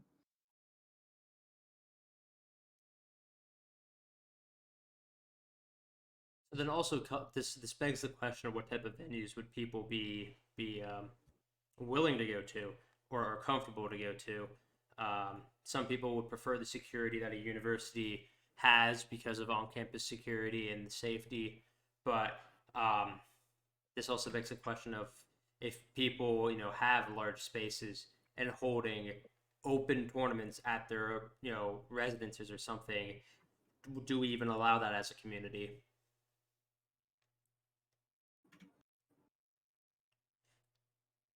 I'm sorry. Can you repeat that one for me? If people have large, if people someone has like a large house or a warehouse that they'd be willing to use to hold events, but it's in a residential area, do we as a community allow that to be an open public, weekly spot, or would we require that to be something privately run and a TO and like they have the TO themselves? What do we think should we do for residential areas being used? I think that was something that was discussed by a couple community members. I remember back very early on, back in 2020, the PM community, they were doing exactly that. They were hosting events at people's houses, partially because they couldn't get a venue anywhere, partially because they just wanted to keep playing the game. But I think, and I don't know if anyone wants to back me up on this, I don't feel like you can have an open event just at someone's house, not in this day and age. And you especially can't have an open event where minors might be attending. at someone's house. That's just almost out of the question to me. For a I public agree. weekly Pittsburgh, that should not happen. I think it should be at a public venue of some sort, whether it's an outdoor pavilion or something like that. Even a business that might be able to share some space or something like that is better than it being at somebody's house. Smash Fest, that's something outside of this realm. And we already discussed that earlier, those private tournaments, or get-togethers. But for anything public or that would have Smash Pittsburgh labeled on that, I think should be definitely reserved for some sort of public event. It's just my 2 cents. Yeah, 100% agree with that. I know that whenever I first moved to my apartment near school, Smash Fest, unlike you had to be 18 or older for me because I do have alcohol in my apartment. I don't, even if I could regulate that, I just don't want to take that risk, let alone like have a weekly event, at someone's house, unless it was like a special thing, like a Smash Summit, Pittsburgh Summit type of thing, where you could emulate, that vibe of Smash Summit. And with all that being said, I don't personally have any leads on where to have an event, and I apologize that I might be a little bit lackluster in this discussion here about tournament organizing. I wish I had more to contribute here. Completely okay. So TOing is it's a weird art. Yeah. And I wanted to add too, I'm looking just through the questions to make sure what we cover and stuff. And like a lot of them are referring reasonably so to the venue. But personally, I don't think we have enough to share at the moment about venue. I think it's just something we have to continue working on. And certainly if anybody from the community has any leads, please let the TOs know, including Team SMAK. So unless anybody else has anything to add to the in-person event, I think, or the venue returning, I think we just have to continue working on it. In addition to this, I'm going to quickly pose the question since it's very related to what we're discussing and what we have discussed. Do we think there should be a cap until full restrictions are lifted? We have touched upon this specifically invitationals, but for like public weeklies, for let's assume in this hypothetical case, Three River Rumble returned, and I was going to go on a Friday night down to CMU to stream and run it. As a TO, how many people do I let in? If we're doing an in-person tournament that is right now, that needs to be small, tiny, secure, socially distanced, how many people at maximum do I let in, assuming I have our standard room? From the TO side of things, I think the smartest thing right now is to say that for any public event, you should require pre-registration. Okay. Yes. And then obviously there is always going to be a hard cap in how much room do you have. Yes. So beyond that, I don't think it's necessary to like make this huge like, oh, it doesn't matter where you are, you can only have 16 people at an event. I don't think we need to make that judgment call yet. All right, so I'm gonna say then, based on the, it's based on the room capacity. Then. Yes. And then if we are trying to restrict attendance, I think there are ways to handle that. With requiring vaccines is again semi-arbitrary, but that's one way to do that. Another way that kind of hits 2 points at once is, and I know this will be a controversial one, age limits, but I think that's something that needs touched on a little bit more. Yeah, so I just have one thing just to throw in for pre-reg and stuff, and this is more of like from a TO standpoint. So Smash GG has had a little bit of a love-hate relationship with a lot of TOs, including myself. It's something that is the standard right now, so we're going to continue using that, especially for Team SMAK events. So pre-registration is something that we are going to be enforcing for sure, and using Smash GG moving forward. I know we used to use Challenge as a site, so strictly speaking, in terms of how TOing will operate, and anybody wants to help, we will be using Smash GG and pre-registration. And also, a big one is enforcing punctuality. So there will be hard deadlines for when the tournament starts and things like that. So just wanted to throw that out there since it's kind of relevant. Yes, something that I have been very vocal about, even during, like 2019, when things were actually normal, was people being late to tournaments. There's a very specific player that I have in mind when I say that, but I think we all know who that is. We still love him though. But we will be enforcing punctuality even when things Team SMAK will be enforcing punctuality even when things return back to normal. I personally am a huge proponent of free registration because you give the TOs the ability to prepare for a lot of people or not a lot of people, and if we need more TOs or if we don't need more TOs. Free registration in regular times is so good. Yeah, and there's a big reason why this has to be enforced, because if you want to have like a small informal event, that's fine. If people show up when they show up, that's fine. But when you're conducting a legitimate professional tournament, it's not fair to other people to hold up the bracket or to interrupt bracket because somebody was a little bit late. Those things can happen, but you can only give so much leeway in fairness to the rest. And I've been personally, I've been personally approached about this because we waited for carpools in the past for to come in, and it's understandable, but they were running behind. A lot of people were already there waiting for a long time, and this person was upset, and reasonably so. So at all Team SMAK events, punctuality will be key. I apologize if you don't like that, but that's just how it's going to have to be moving forward. End of discussion. Yeah, that's a smart way to do it. Yeah. Is you can say that, but whenever someone shows up 45 minutes late to your event, Yeah. and you have to say, sorry, dude, it's better that you already have that rule of, hey, you weren't even on time to start with. So Yeah, exactly. And it will be clear in the event rules and registration over and over as it is online, even that you need to be there. If it's a minute or two, maybe we'll have to see if it interrupted bracket, but there act as if that's 7 p.m. or whenever that start time is, that is when it starts. If you're not there and ready for your match, you can't compete. It's just, or if you haven't registered, you haven't registered. That's just how it is. for everyone to see like how at least Team SMAK we avidly do this. Given that if someone given that we have pre-registration right now for online events, if someone we usually see it through check-ins. If someone is avidly communicating with us that they're unable to check in at between 6:30 and 7 because they get back and they have to like eat something and they're only able to get free at like 7:05, we check them in for them.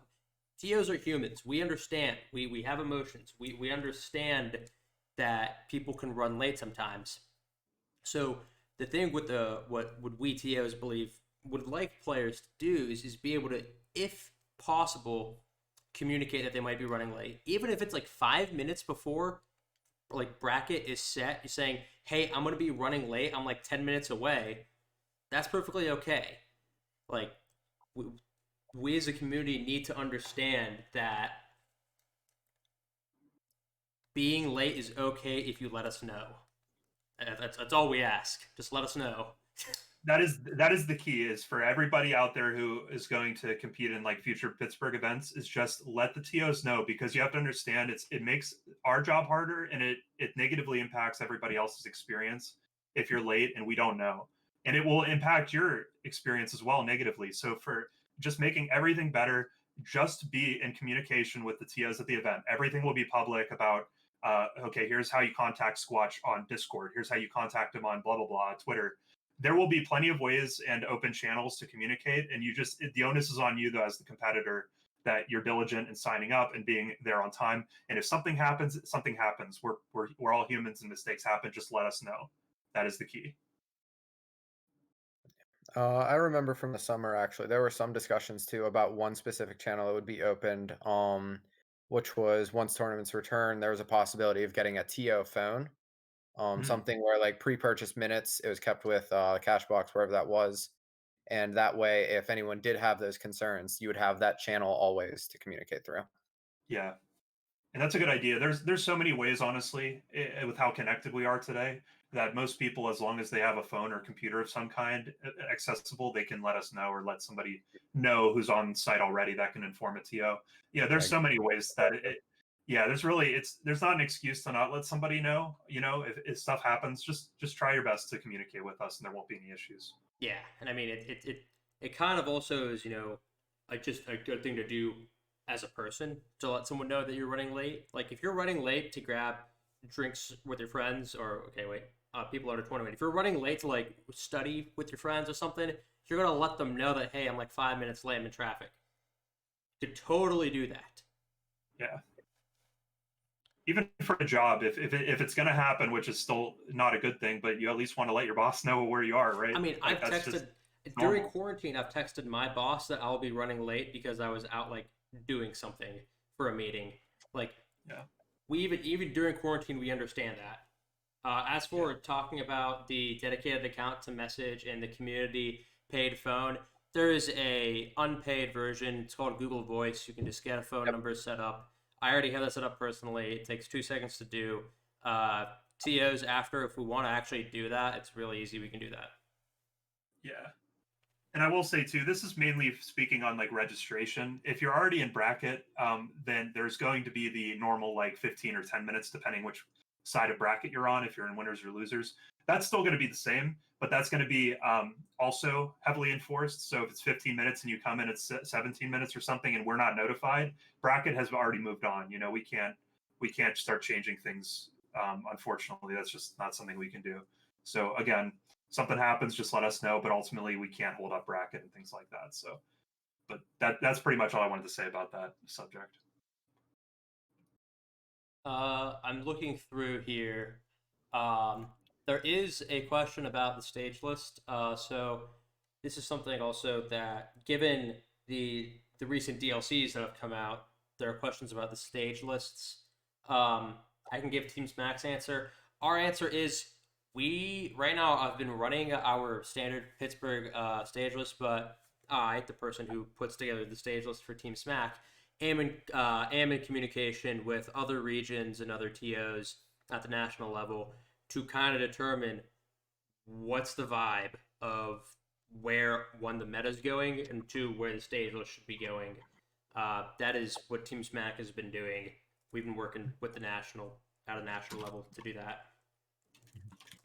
I mean, we've always kind of done our own thing. If you think about Pittsburgh, like how long Yes. have we had Unova on the stage list without any national running it ever? But yeah, I agree though. We'll work nationally. TOs will make the determination there. Because I know how we used to do it. Xander would normally put a poll up. That's how we've had Lilat banned, non-banned, is how we would vote on if we wanted the stage or not. And I don't know if we're gonna necessarily do that since we have so many more stages. People want to add small battlefield, northern caves. Then people want removed. Some people want removed Lilat. Some people want Lilat. Unova is a big one. People don't want anymore because it's not. We only run it. Do you run things to prepare yourself for majors, or do you run it just because you want the stage? It's just a mindset that some people use weeklies as their preparation for majors. So it's a question to ask. Yeah, and I think that's something valuable to perhaps discuss quite briefly right now.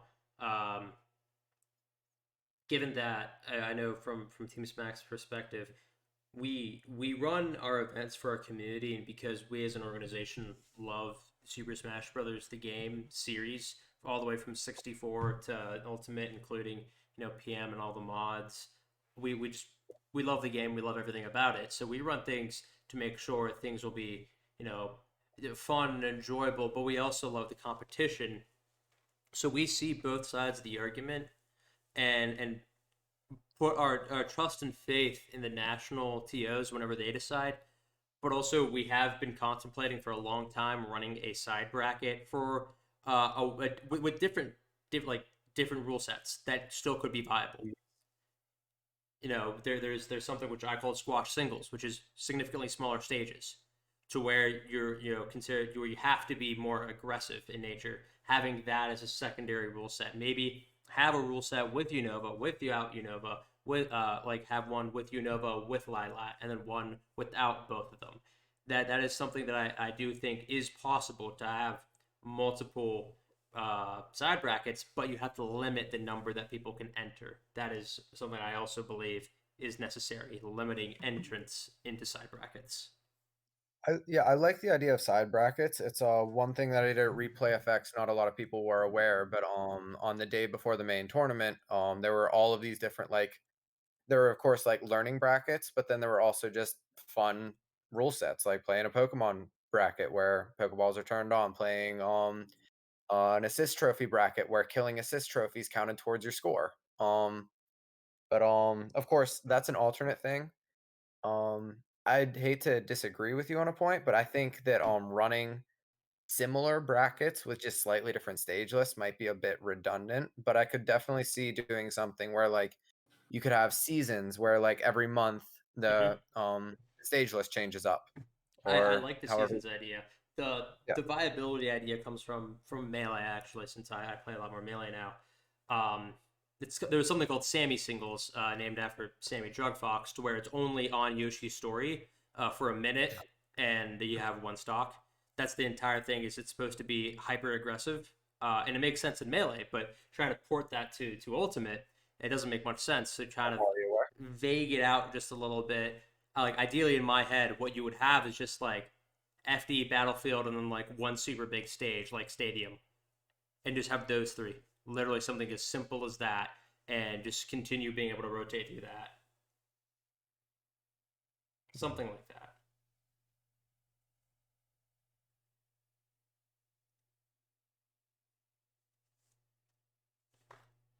But yes. Any other opinions on this, or Smash even World thoughts? Tour rule set, that's something to consider. Oh yeah, what SWT is doing. Yeah, what I would defer here to is, we want at least Pittsburgh's community to be in somewhat agreement with like the rule set and stuff, but I don't have anything specifically to add here. I'm not too partial on one stage or the other, so I'll definitely defer to what you guys think. So I will just ask this right now. This is going to be an informal poll for what Team Smack does.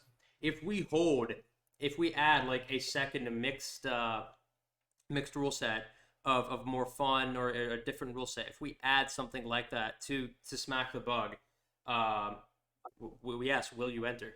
Since it could be, you could say you want to enter, but I'm going to hold. If some of you say you enter, I will hold it to you if I know you personally. Like if KO says he's going to enter like a weird squash singles bracket, I'm going to pester him until he does.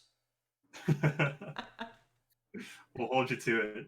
But is that something that we Team Smack should do for our online weeklies? We want to know. Yeah, honestly, we just want people to come and compete. So like whatever if you think the stage list is horrendous, let us know and we can fix it. We're not like married to anything or stern about it. Like let us know what you think. Well, I am married to one thing. That's FD is the counter pick. That's all. That's just because I'm Fair salty. enough. Fair enough. But yeah, definitely always feel free to communicate with our team. But between me and Squatch and Debit and Acro and just everybody on our team, like Skull, you can always reach out. We're always receptive of changes and happy to make changes and implement those. So yeah, well, let's continue the dialogue, I think. Can I open up a can of worms real quick if Sure. we have time? Yeah, go ahead. I've thought about this is a TO thing, like not actually unrelated to health. Some players have, excuse me, have expressed like I wanted a bracket that's accommodating for newer players, and I've always had a soft spot for that, and I think that would be something to add as well, maybe for future events, even in person Oh, or online. an early exits bracket. Yeah, I always think that there are so many players that are like, maybe they're new to tournaments or they've been playing for a really long time, but they just want that extra practice. And I feel like what did they call that? Like it was like a rookies bracket. Or, it had a name where like I never been Did to it start some with an A? events. Yeah, I think it started with an A. Arcadian? That's No, not Arcadian Arcadian. is a summit for non PR players. But Oh, that's something what it was, yeah. what he's talking about is I know a lot of the online tournaments for Melee that are really big do this is if you go 0 and 2, you automatically get free entry into like a free bracket for just 0 and 2ers. So like Yeah. initially, if you go 0 and 2, you're a part of 1/4, I believe, of the bracket. So usually it's the lowest quarter. Well, Yeah. like seeding, it should be the lowest quarter. So that is something that is that I'm totally all for having an O2ers bracket come back for the weeklies because it's pretty simple to run with the actual bracket since there is separation. So I think they might have done a similar thing at a Pitt Smash Presents tournament. PSP? They may have also Amateur they may have bracket. at one Amateur point. bracket. That's an amateur bracket. Yeah, they used to do that, and I liked it because I fell into that group, so it was kind of nice that when I showed up and paid my venue fee, I wasn't just 0 and 2, I'm going home. It's sort of encouraging for players that they still have another chance. I think we might have did this at Steel City Showdown too. I can't remember. Yeah. So here's my question there, I think. Are you thinking more along the lines of you get knocked out of the main tournament and then you get entered into this new bracket? Yes. Or are you thinking you come there with the sole intent of entering this amateur bracket? You can actually. Oh, it should be initially and primarily. You enter main bracket, you go 0 and 2, you get automatic entry into the amateur bracket. If you just want to enter into the amateur bracket, that brings up an interesting discussion of kind of why. Because that's the reason the main bracket's there. It's a main one for a reason for people to enter the main one. So if you have the sole intention of entering the amateur bracket, I want to know a conceivable perspective of why you would do that because it doesn't make sense. Yeah. Well, I'm thinking, what Smash tournaments have traditionally been is it's always an open bracket. It doesn't matter if you're Mango or the lowest O2 player, you're put into the same bracket no matter what. Mhm. And I think for a large subset of people, I think that can be really demoralizing because, like, yeah, you want to be on the same level, and maybe it can be cool to play against those higher level players, but at the same time, going immediately 0-2, realizing I stand no chance against these people and being told, "Oh, hey, if you want to try again, here you go." I don't think necessarily everyone's going to jump on that opportunity. Well, it's a thought process of do you want to get better at the game? Do you want to? Right. Yeah, it's like, do you want to get So, better at the game, or do you just want to play people at? Do you just want to play people who are at your level of going 0 and 2? That's the Yeah. question. And internally, me having a very competitive, history as a person, I don't see much merit to just wanting to go against people who constantly go to just like you. So, 'Cause so, the so I amateur think bracket, that's the question, right? Like, do you want to, like, there are people that are competitive. There are people who are not competitive. Do we want to accommodate those uncompetitive players? Well, we are the Pittsburgh Competitive Super Smash Brothers Ultimate Community, so I don't know. Might be in the name.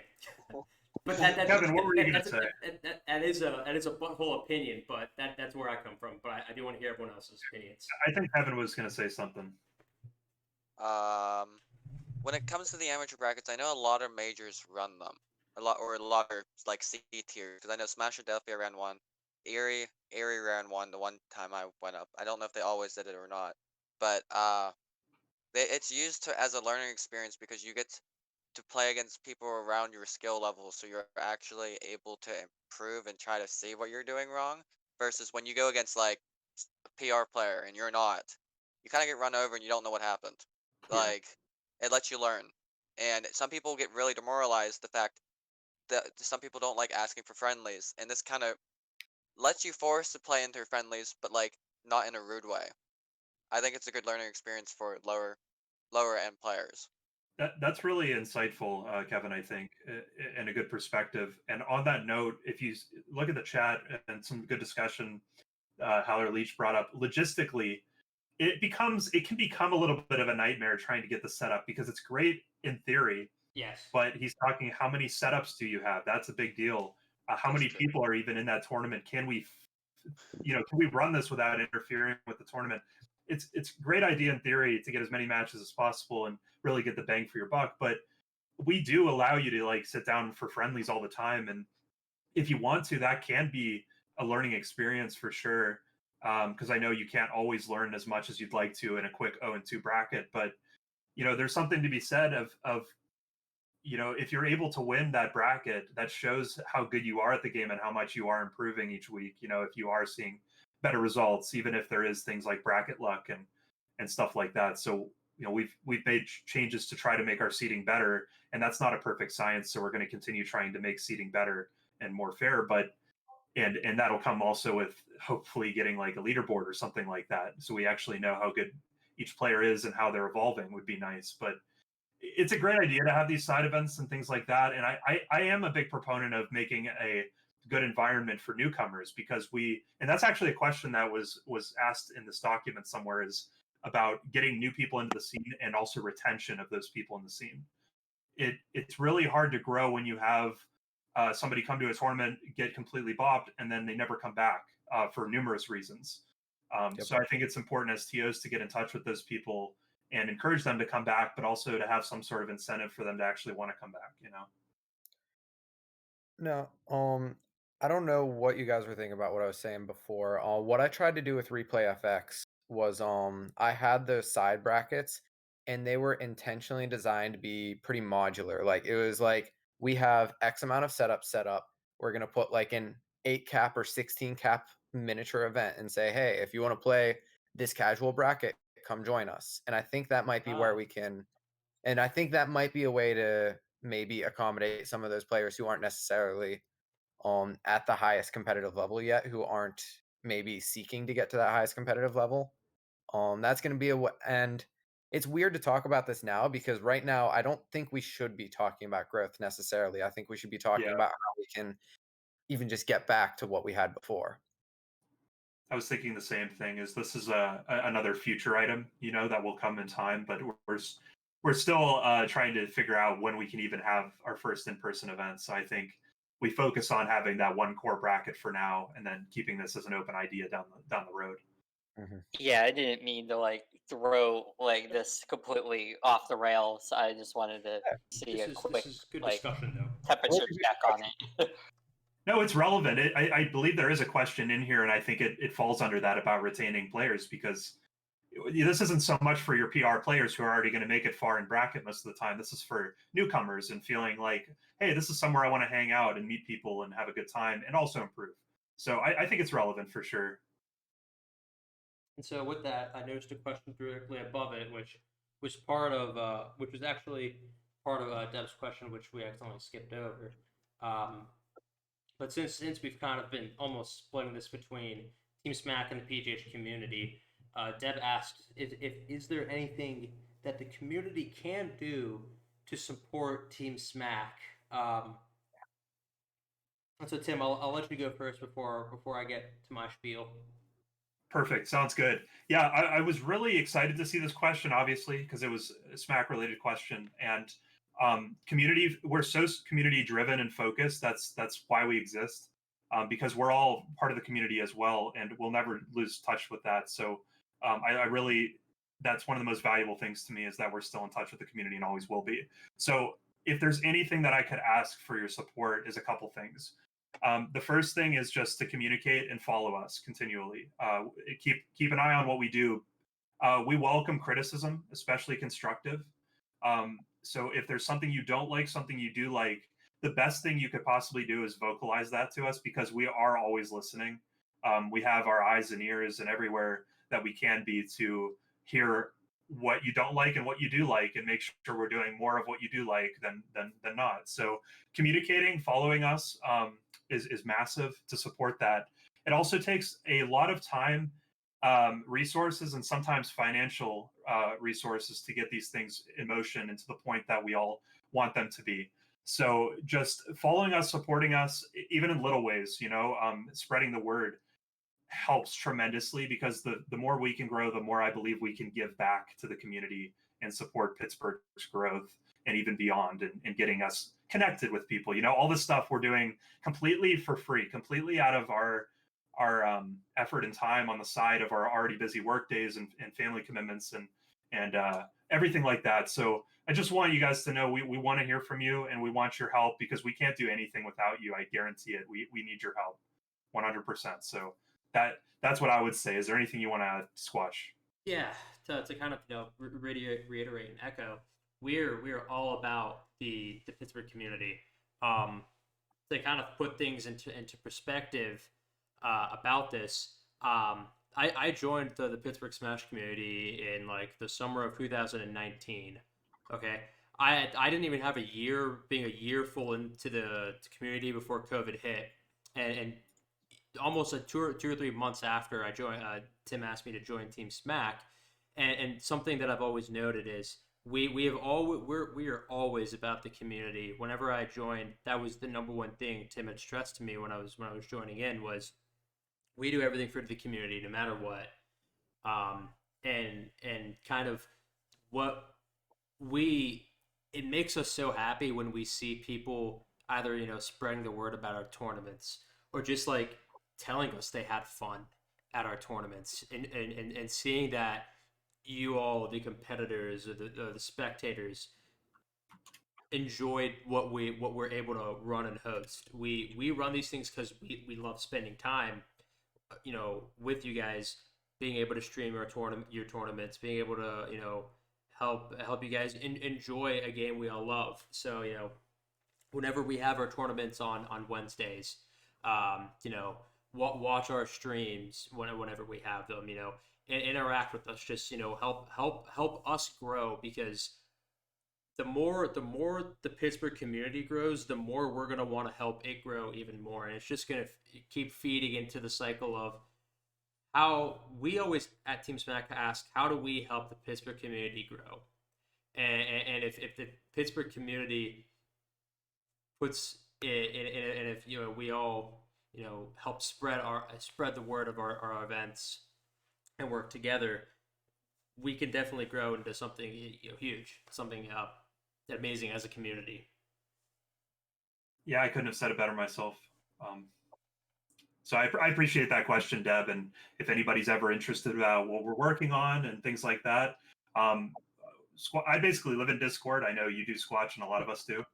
So I'm on there all the time now. So if you ever need to get in touch with me, I welcome you to. And Discord is the best way to do that. I will get back to you within hopefully within an hour or even sooner, if nothing's going on personally. Tim and I went from opening Discord maybe once every like 2 or 3 months to now him and I are in constant communication from like 8 a.m. to like 1 to 2 a.m. when we go to bed, always working on SMAK stuff even while we're at work. So like we truly are dedicated to this community. We've had discussions at my apartment, Tim and I, along with the rest of the team, at like 3 a.m. literally, discussing how we can help our community. So the fact that you guys want to support us and just enter the events, it means a lot to us. Yeah, and if I can just tease, is that 2020 was massive for Team SMAK, and there's a lot of stuff in the works internally that we cannot wait to share.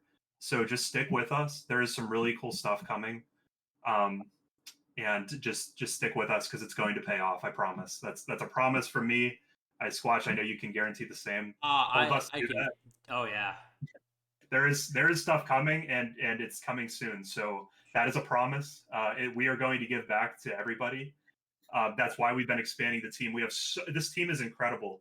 There are so many people that have so many talents that it's just a miracle where we're at. So hold us to it. We got some good stuff coming for you guys. Hey, I want to jump in here. I see you crossing off some of the meme answers, but just to be 100% serious about one of them that was just crossed off, Pittsburgh, if I have anything to say about it, will never be stinky again, because as some of you may know, I am a signatory of the FGCOC. And if you take a careful, close reading of 3.1 point, I believe, or is it 3.1.15 is creating a nuisance or hazard by neglecting personal hygiene, refusing to take appropriate hygienic or medical precautions, or engaging or encouraging others to commit hygienical or medical unsafe behavior. So, yeah. So if I saw someone else mentioned another question about the adopting the code of conduct, that is on there. Pittsburgh will never be stinky again. Yes, right here asked, will we be following the FGCOC? I know from a Team SMAK perspective, we've been following very closely. We at our events have one very high standards for how you should be. Like, we expect people to be one fully clothed, two not stinky, like be hygienic. We're humans. We're people. We live in the 21st century. We can be hygienic. Yeah. On the point of the FGCOC, since it's similar, I'm going to share in the Discord chat, and if someone wants to share it on someone who won't get sniped by Nightbot wants to share it in the Discord chat. Can do. Yeah, this is the meeting notes from last summer whenever we last met, and a lot of these points about safety were addressed by TOs players, other forward-facing community members. They are similar to what the fighting game community code of conduct says. I know there are some things in the code of conduct that are probably going to be controversial. They say that if you're 16 and under, you need to have a parent with you at all times. Which I know is going to be something that is going to need some discussion. But yeah, so just for anyone as a aside, like that's something I've been involved in. If you have any questions about the FGCOC, come to me with that. But there is there it is. There's the link to the discussion we had last summer. So I'm actually going to highlight some of the questions that I'm saving for later for another time in yellow. Gosh. Yeah. Because that's the entire safety of our community. But that's the wrong color. The entire safety of our community is extremely important, and it personally hits home to me. That's something I want to very much be a part of. And I think we need to spend time as a community as a separate issue on that. Let's see. A lot of these we have looked at. Can I bring up one, Squatch, if you don't mind? Say it again. I saw Immortal, I believe, mentioned it earlier in chat, and it actually is based on one of these questions. Let me find it really quickly. If anybody sees it, definitely let me know. But so said went to Perps tournament. TOs wiped down setups after every set. Masks were mandated. So there was a question in here specifically about if TOs would be doing that, and I wanted to comment on that. So I think COVID or not, I think it's good practice in the future to wipe down setups and just help mitigate the spread of germs, COVID or not. I think that's just good practice. So things like a stream set, for example, if you've been at our tournaments before, you know that we used to have like headsets you could use if you'd like to. You would sit down, obviously, at the same seat other people would do. So like restaurants do where they wipe down tables, I don't think that's a huge burden on any staff, and I will do it personally if I'm there. To just give it a wipe down after each set. It's pretty quick and easy to do. It'll just help with just germs in general. I know, as you mentioned, KO, that COVID primarily is droplet based, but just for germs in general, I think it's just clean to do that. And so we will definitely, as staff, just be doing that to make sure that the venue, in respect to the venue and to the players, just making sure things are clean. Vaccine or not, mask or not, we will be doing this in the future. I think it's just a good practice sort of thing to do. So I just wanted to hit that up because I know that was a question on here.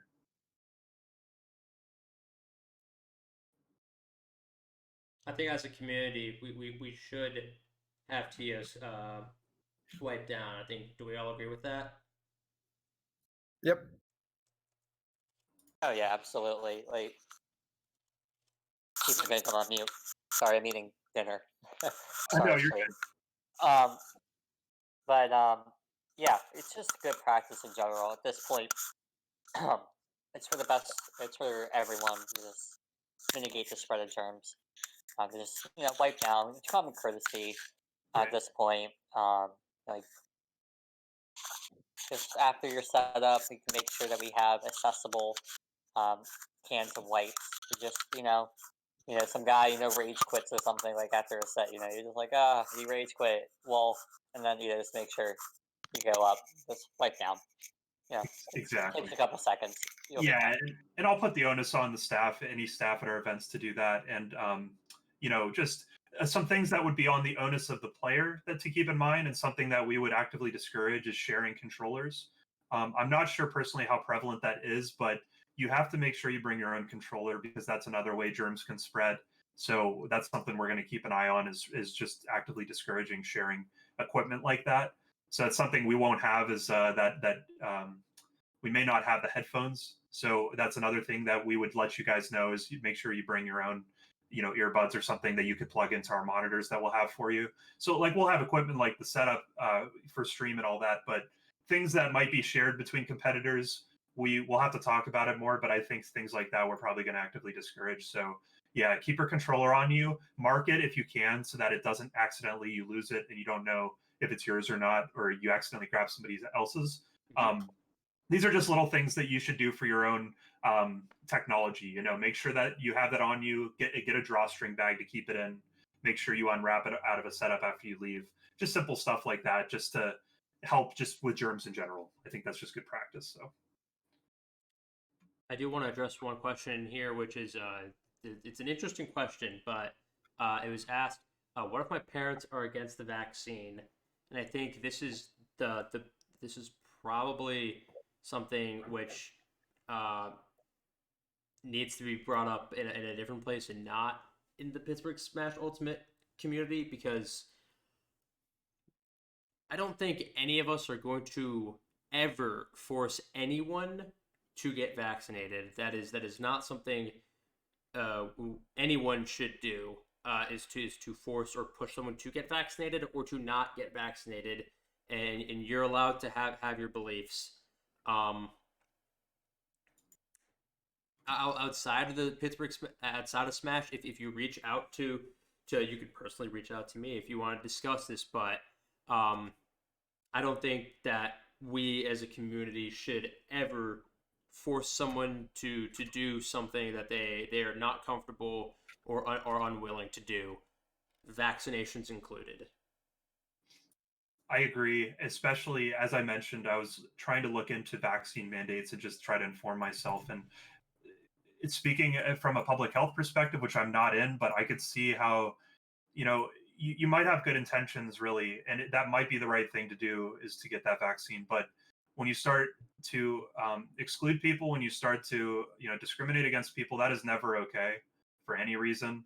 And that will have an opposite effect of trying to get the population vaccinated when you start to do those things. So it's more broad than just the vaccine. There's been so many issues lately in the news. You can look around you, even at home, of just hate and discrimination and prejudice.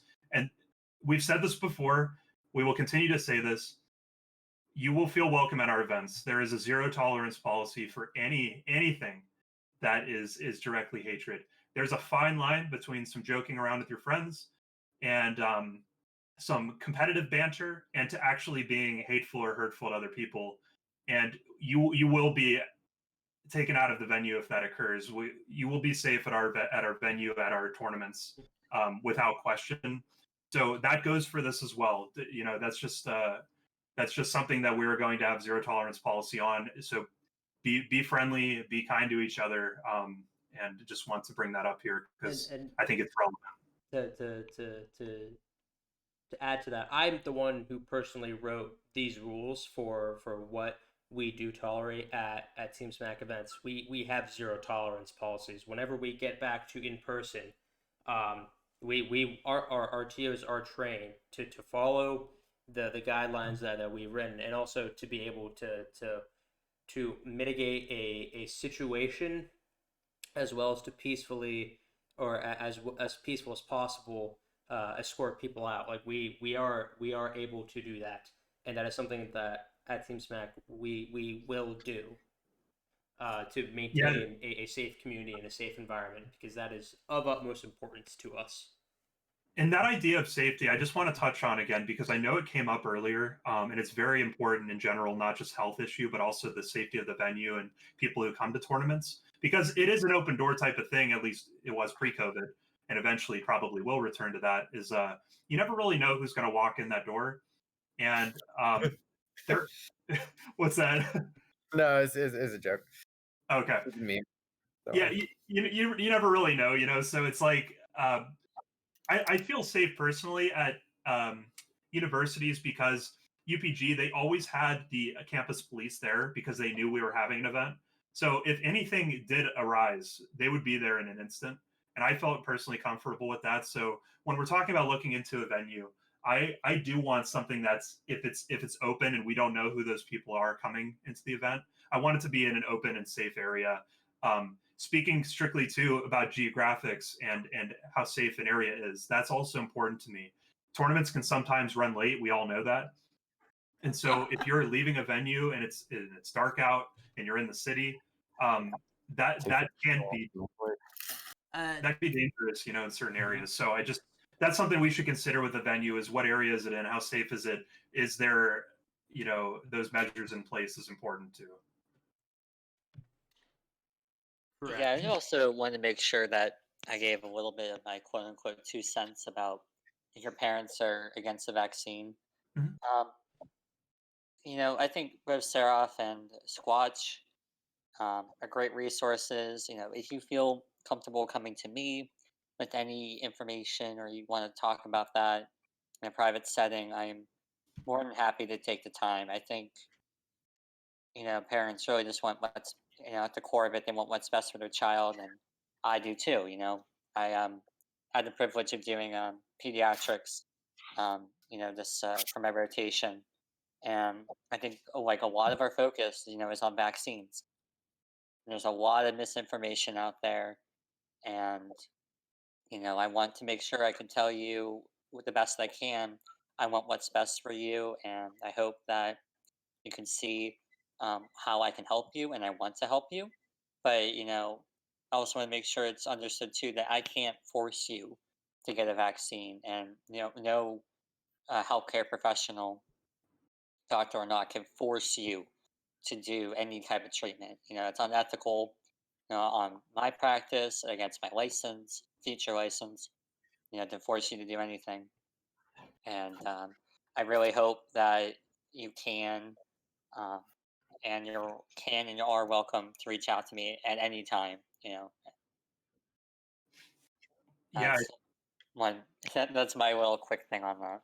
no, I think that's awesome to have you as that resource, KO, and anybody you want to talk to, and as well, if you have your doctor at home that you want to talk to, they're fully aware of the COVID vaccine and they keep up with that. So you can always talk to your doctor as well if you feel more comfortable doing that and speaking to any health professionals. They can give you some really trustworthy opinions and data about if that's right for you, and you can just have that private discussion to do that. That's at the end of the day, we are just running Smash tournaments here, where we're not necessarily qualified to talk on those types of points necessarily. We can certainly give our thoughts and recommendations, but the decision at the end of the day always will be yours. So with that said, do you want to add anything, Squash? So I just there was a quick question solely about Team SMAK on here about SMAK the Bug and our online series, if we'll be continuing it when we return to offline. To be honest, we don't know yet, but we will be making an announcement about this soon after we discuss it. This is something we have not discussed yet since it's a big decision. A lot, honestly, since we will be streaming in, it's people's times and their resources as a person. So this is something we need to discuss, but we will make an announcement about this shortly. So keep an eye out for that. And then in the meantime, I've been looking through all of the questions that have been asked so far on this document and in Twitch chat. There finally remains kind of the last one that we have not touched about because it's actually extremely specific, which we've talked about in the very, very beginning with returning to in play and what is the criteria to returning to in play and all of that. This is an extremely important question, and I'm gonna take off the moderator hat and put on the Team SMAK hat here. Team SMAK has a plan that is specific. It follows guidelines from multiple sources. And so I asked Tim, do you think this is a good time for us to ask to show the community and ask for what they think? I do. I think this is the perfect segue to review our plan. All right. Perfect. Right. So Squatch, do you want to go through it since you really spearheaded this? Yes. So I will. I'll talk about it just a little, but so I'm the person who wrote our return to in-person play plan. I've talked to multiple people, multiple resources. I do have personal connections with people who help, who have been working on the coronavirus, tracking it and all of that since 2019, December 2019, when it was first initially even discussed, not in the United States, but overseas. So I'm lucky to have that perspective. So,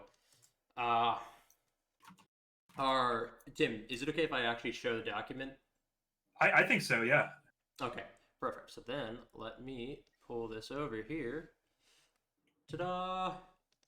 All right, cool. So this document right here is our return to in-person play plan.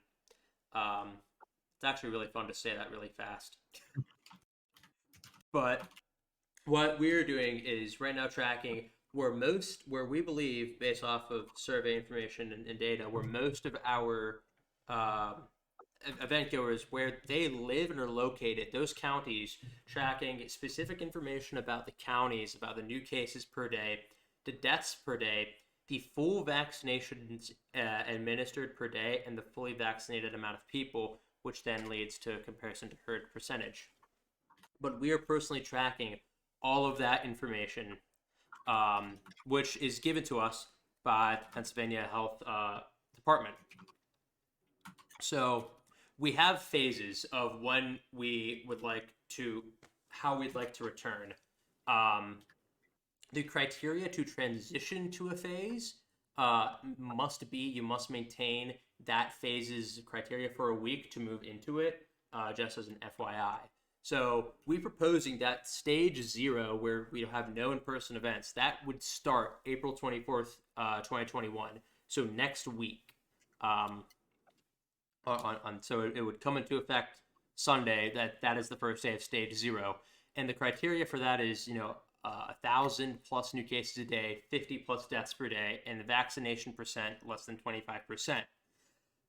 I don't know if anyone's been personally tracking the data, but every day I do track it and I log it. Stage 0 is not yet met. We're not yet fully in stage 0, and these counties, Allegheny, Armstrong, Beaver, Butler, Washington, and Westmoreland, we're not yet even in stage 0, given the fact that way less than 25% of the population in those counties are vaccinated on their second dosage, and it's been 2 weeks after. Just thinking about the safest measure of that being, we're still not at that level yet. Only very briefly did Allegheny County just reach 25%, but we still have to wait 2 weeks for those recently vaccinated to actually build up the immunity to it. So we're not even at stage 0. But stage 1, what we have is an invitational format with the criteria of no more than 1,000 new cases per day, no more than 50 deaths per day, and a vaccinated percent greater than 25% in every single county. So we would apply this criteria to every single county that we listed of Allegheny, Armstrong, Beaver, Butler, Washington, and Westmoreland.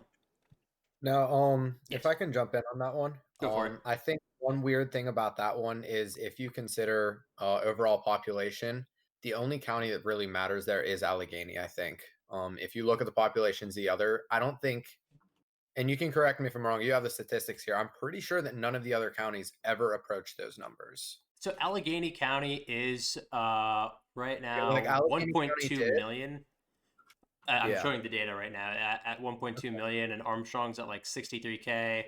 We do have much smaller, but in order, and from person to person, I do agree. Really, Allegheny County matters because it dwarfs the other counties. But in order to be safe, I personally want to make sure the other counties as well, because the thing is, if someone lives out in Westmoreland County, it is not very often they would come down into Pittsburgh or Allegheny County like more than 1 or 2 times per every 2 weeks. So it makes sense to track that county instead of just Allegheny County, because there is a separation of people in those counties. But I do hear what you're saying. Yes. Yeah, because like I'm looking at it right now. If you look at Washington County right now, Washington County, technically, yeah, they are in a. When we get to all yeah, the phases, they're in a, like, Washington County has nice data. Don't get me wrong. Like on the 16th yesterday, here's the data, okay. they had 72 new cases. Compare that to Allegheny County yesterday, who had 389 new cases. It's very nice to see that these counties outside of Allegheny County have smaller numbers, but it's still, relative to the county size, it is still alarming. I guess that's my point there, right? Is that Yes. your number's a flat number compared to everything else. Like Allegheny might go over, but the other counties, say there was an outbreak in Westmoreland County, you're not going to see that from the data set. It's going to look relatively safe. Well, we'll see it in comparison to Westmoreland data, which is why we're tracking each county. It'll be relative to its past. If that makes sense. Yeah. All right. But yes, stage one, what it actually is invitationals of no more than 8 competitors, where the only people allowed are TOS competitors, and then if in the event we have younger competitors, their parents or guardians, they must wait outside the event space, but the TO, who in this case will either be myself or Tim, will be like constantly in contact with them, running between them, to make sure they are, up to date on and know what's occurring, because we would like to have them there. That's why, we're allowing them. And, requirements for TOs: masked, socially distanced, sanitization on everything. For competitors, masked and socially distanced. Because the parents and guardians are not there, we have no requirements for them. But that is our stage one. This is what we're thinking of coming back to. Initially coming back to smaller 8-person invitationals that we would stream almost summit style, as an initial return to in-play, and slowly opening it up more and more with a minimal return to in-person play, and then partial to full. Hey, Squatch. Just two things actually I would add based on the presentation that KO gave earlier. Mm-hmm. It jogged my memory about the temperature checks is something we should do and invest in, because those are pretty cheap. Those little machines that we can do at the door. Mm-hmm. And then I know you also mentioned, KO, I think, about having a some questions to ask people who come in at the door. Just, have you been around somebody, blah blah blah, have you had any symptoms and things like that, just so we can document that we're doing those checks. I think that's something we should do too, if you're able to forward us those questions sometime. I have them, and I've added it to it. Perfect. Yep. The most important ones are just like, how are you feeling today? And, were you, to the best of your knowledge, have you been exposed to anybody with COVID? And then like the shortness of breath, cough, feeling tired, dizzy, a loss of taste of smell. Not dizzy, sorry. Tired. Yeah, pretty standard. Loss of taste of smell. The questions that we have been asked constantly. But, go there. Perfect. Thank you. Yeah, no problem. So that's invitational format of what an invitational only format is of stage one. Stage two is the minimal return to in-person play. What this is less than 16 people. And the criteria here listed as no more than 500 new cases per day and no more than 25 deaths per day, and a vaccinated percent of at least 50% across for every single county. the allowed individuals in the event space are TO's competitors, and we're allowing the parents and guardians in. Everyone must be masked. Everyone must be socially distanced. The TOs will have the sanitization, that word. And then we'll also add the temperature checks as well as the questionnaire that must be filled out. After stage 2, we have stage 3, which is a partial return, which means no less than 32 people. And we would require this for when we would be in this phase when there's no more than 100 new cases per day and no more than 10 deaths per day, and the vaccinated percent is greater than 60%. Everyone is allowed. Everyone is allowed in the event space. The TO's competitors and the parents and guardians. Everyone would still be masked at this point in time.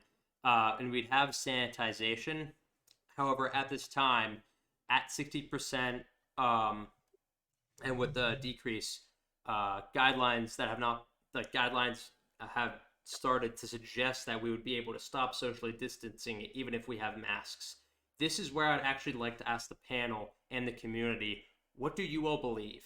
Would you like us, if we're allowing 32 people at this, at this criteria, would you be okay with having a lack of social distancing, or would you still want people to be socially distanced? I leave this to our competitors and to our TOs.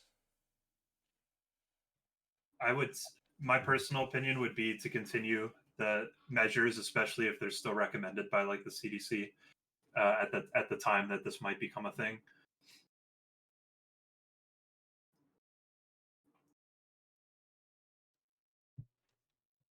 And to be clear, that would include the works, still social distancing, mask, sanitizer, those sorts of things, just to continue them even at this stage, especially if that is recommended. Yeah. Yeah, I second Tim's comments too. I think with the CDC's guidelines are still, you have to mask up, and we're at the final stages or at the finish line. It would be best to still continue, even at that stage and that level. I think if the CDC modifies what they're saying, we can change this in the future. But as of what we've seen right now, it makes the most sense to be as safe as possible in these kind of events. Perfect. And then full return to in-person play. We're back to normal. And this is truly when the CDC says. At the point in time, this is what both the company I work for as well as the CDC, this is what we were having. But this will be updated when the CDC gives more specific guidelines, since vaccinated percent would probably be higher, but that would be probably around the guidelines of what the CDC says. So to the panel, what do you guys think of Team SMAK's plan? I think it's pretty well prepared for what you guys see in the future of when to come back. I think it's a good plan to follow. Nice. Chris BKAO? I like it, man. You covered a lot of what I already talked about, and I think it's very much erring on the side of caution. You have a lot of very detailed numbers, and your statistics are solid. Your protocol is solid. I think it has my approval. Yeah, I think the numbers look good. If you look at statistics for people who plan to get vaccinated or already have one vaccine, it's around 68, 69% of adults in the United States. So looking at that, seeing that 70% is a cutoff there, that seems reasonable to expect. So I recently just pulled Yeah, the Pennsylvania I'm trying to see. I dashboard. pulled that number from Pew Research in March. If you're looking for it. I'm actually gonna quickly do us a good math right here about Pennsylvania in particular. Okay. I'm gonna tell us what percentage of our population has been vaccinated once. let's see, total administered vaccines is what we're actually looking for. So let us look at the population of Pennsylvania. Cool. 12.8 million. Cool. Paste that. Divided by 12.8 million.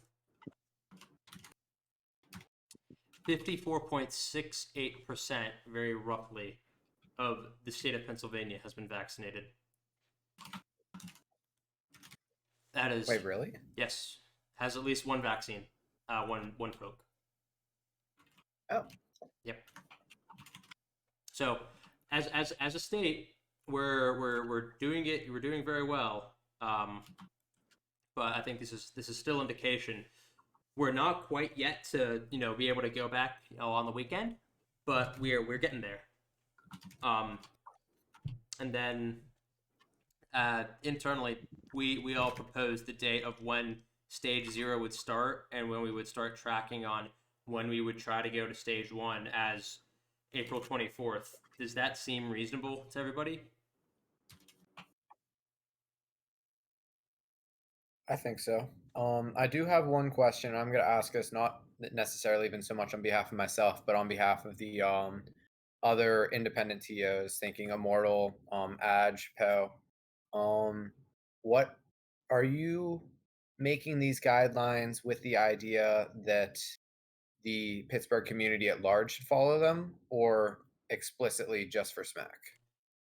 So these have been written explicitly for Team SMAK and any TOs who would work with running our events. So in the future, if we come to you, Crispy, and ask like, hey, do you want to help run our event? We would be following these guidelines, and we would ask that you would also follow them. If the community likes these, then we would be ecstatic if the community adopted them. To be very honest, because I truly believe this is a very safe guideline to follow. Right. Can you post these to the TO Discord? I will make a public version of this, and yes, I will. Okay. Sounds good. Yeah, and I would say just on that note, I really want this to be a collaborative effort. Even if Team SMAK develop these, is that if you guys have suggestions or something like that we could hopefully adopt this as like a general, just Pittsburgh return to in-person play. So that's where I think this is really going to be successful, is if we're all working together on this sort of thing. And I think that TO Discord will really help with that. Okay. As a comment on these, I'm going to go back to what we said a little bit before on private events. If you're holding a private event, I don't think that necessarily I'm going to be shaming you for having an event without masks on, as long as all of the people there are who it's okay. However, if you are holding an open invite event, if you're holding something where you want to allow anyone to come, that's, I think, where a lot of what we discussed today is going to come into effect. Yeah, and I encourage too, if once this is public, if you are thinking about having a private event or something like that, and you want to make sure everybody's safe, and you want to go off this data, you certainly can. And we are pulling from the Pennsylvania Health Department's website, so you also have that resource too. But this is sort of a nice, convenient way to see this daily. But yeah, so going through this, I've added a resolution that I'll post a public version of our policy. Are there any other resolutions that we've made that I haven't added? So like as a community, Crispy said adopting this, correct? Yeah. Oh, Squatch, could I highlight something? I apologize if you already mentioned it. Mm-hmm. So we'll be moving very carefully up the phases. So there is that 7-day buffer, right? 7 days in between where it has to stay. There is one more on the flip coin of that is, can you go down in phases? You might have already mentioned this, but basically, so this is important, is that even if we're further down and then all of a sudden, let's say summer's pretty fine, hopefully the cases are at an all-time low, all of a sudden fall comes and we have another spike, maybe there's a new strain, we will always be able to drop us way down back to 0 if necessary, especially if we see, oh my goodness, there is a sudden spike. That's alarming. then we need to do what we need to do, which is going back. So until we're fully out of the woods, which nobody knows what that timeline looks like, we will err on that side of caution that if something happens, there's a sudden spike, something like that occurs, especially in our area, we'll go right back and do a hard shutdown just to let the storm ride out. Does that sound about right, Squatch? Yes, that's exactly it. Is that we can always revert and go back to an earlier phase and say, we tried stage three, but we had the spike. Go back to stage two. We should err on doing that. That is one of the safest things we can do. Is turtle up in this case and be safer. Yeah, and the obvious worst case that could happen at our events is that somebody does spread COVID, and again, if that happens, we will go through all the right channels and make sure that that's taken care of appropriately for everybody's safety. And we'll probably take another look at this and just evaluate and make sure that first of all, the design was well thought out and it's still working in implementation. And if not, we'll do the changes that we need to and do our due diligence and waiting until there would be that next appropriate time to hold an event, even if there was an exposure. So, this is probably going to be a living document. We're going to keep on updating it and just seeing where COVID takes us.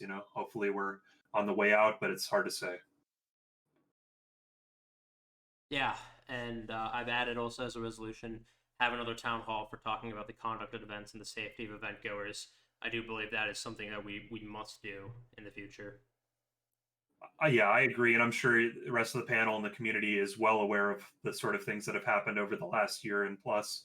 And Pittsburgh, even if it hasn't happened here, doesn't mean that it can't happen. So we need to be prepared. So I like the idea of having another town hall. And I know Team SMAK, we do have a policy when there was discussion in the community about these, minors at events and protecting that. So we do have some policy in the work and some policy changes at our events. So I agree with saving that for another town hall discussion is a good idea.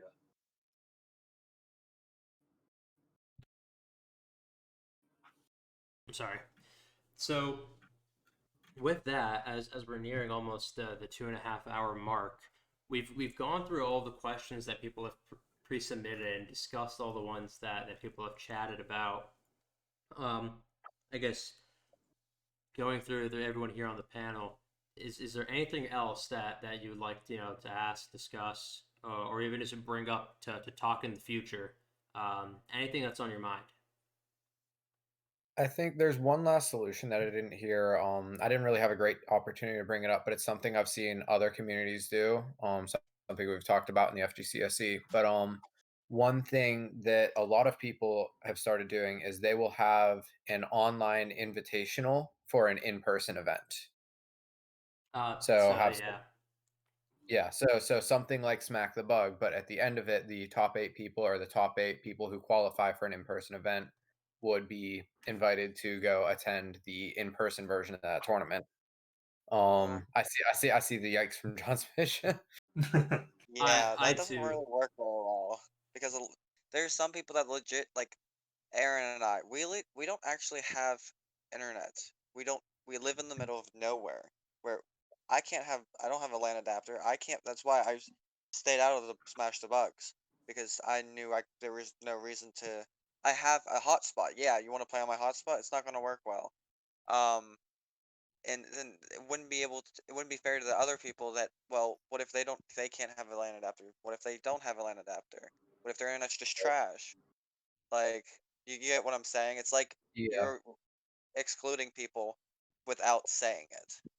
Yeah, I think a lot of solutions are by nature going to be exclusionary, and we can work at it as much as we can to try and mitigate that. Like, we don't want to just have all of our in-person events be, hey, if you were on PR, you get an auto invite, and if not, then maybe if there's room. But Yeah. But I think that's something that we'll continue to discuss to find solutions for. I think Yeah, For example, go ahead. what you could do is for how you want to do that, have like one like that, then have one for PR. Like you can switch it up so you get different people to show up. I could see that because then you could have the Wi-Fi warriors and then the PR players, and then the best of those. Then you could have them have a separate one for those, and then like you could just do so much with the invitationals based on just different how now we have like two separate scenes in a sense, but like it's the same scene, but just a lot more different players. It's quite interesting. So I want to I want to bring light to this is like as Chris said, this is being done in other scenes and at a national level. Um, um, the Melee scene does do this with the Summit Champions League and how they have the open brackets versus the invitational and how you must win in the open phase to be able to come to the Champions League, and at the very end they'll have in-person summit whenever things are safe with people from the open Wi-Fi time to also the time of when we played in person. I think that this idea works really well in a national sense, but I think at a local level, because of the skill level as well as the I think as how far reaching our community can be based off where we live. I think we should continue to investigate this because I don't think this is fully fleshed out yet. I don't think this is a good fully fleshed out way yet, but I wanna explore this.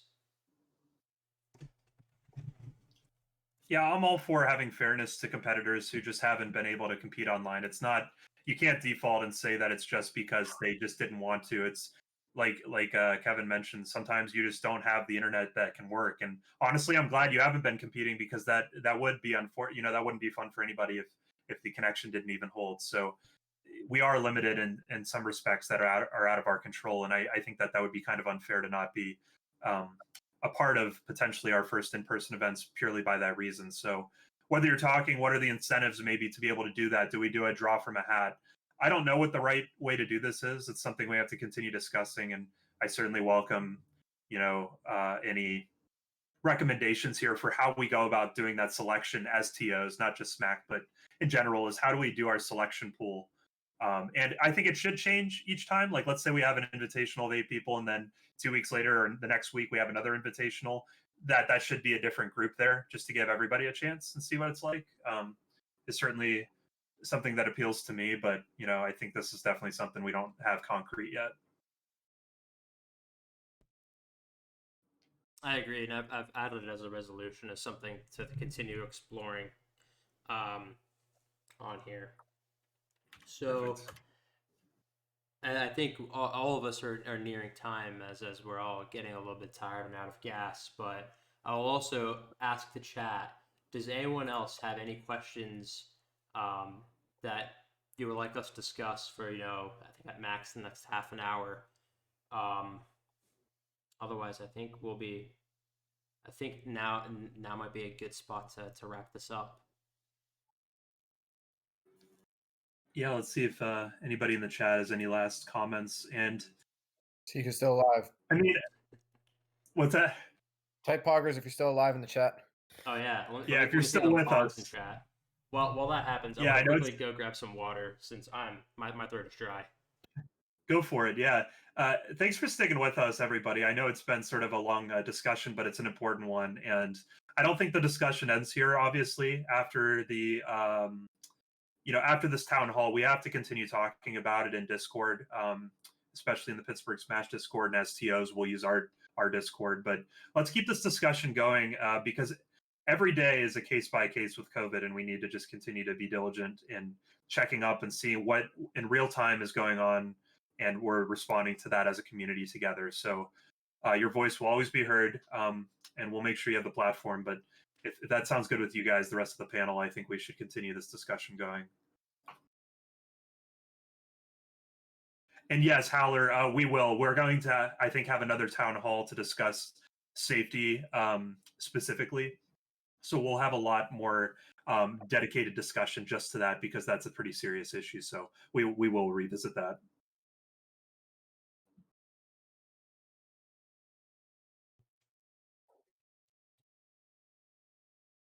Yeah, thank you, OP, and thanks for everybody listening because this is the reason SMAK exists, is to run Smash tournaments and esports and to have safe environments and something that's just awesome to come to. So we're going to do our best. We're not perfect by any means, but that's exactly why I seriously 100% me, and please communicate openly to me. If you want my Discord info, I'll pull it up here. So I'll actually type it in the chat. This is my Discord. If you'd ever like to message me, please do. I live on here, so I am always, if I don't have an answer for you, I'll get one. I will circle back with the team, circle back with the community. But this is just one of many ways you can get in touch with any of us. So I just put it there in the chat. Please feel free. I'll also to add mine. Miko, that's a very good question. Integrating other scenes. Something Team SMAK is currently in the works with is talking with the melee scene, and I personally am in discussions with Lily and P Plus, since ideally one of Team SMAK's goals is to have the Smash scene along with rivals and the greater fighting game community together under one hood, since we all have a very shared, competitive spirit for these games. That's something that Team SMAK is working on. We're working with the melee community and with P Plus as much as we can right now. If there's anything that personally, if you're a part of those communities and want to see, excuse me, please reach out to us. Please just DM myself or Seraph, and we will add those immediately to our to-do list and act and work on them, because we're slogging away right now with a lot of the stuff, that a lot of the plans we have, but we want to hear exactly how you guys want us to integrate with these other communities, since we love them. We love the melee scene. We love our P plus scene. We love our rival scene. I remember with Keikaso helping him get it started here. So I think this is definitely something that we at Team SMAK are working on.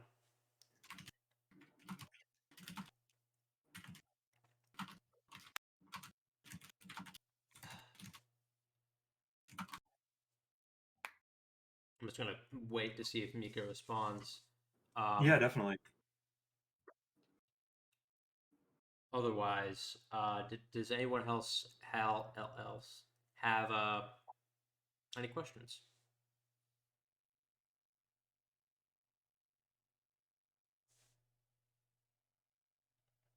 I don't think so.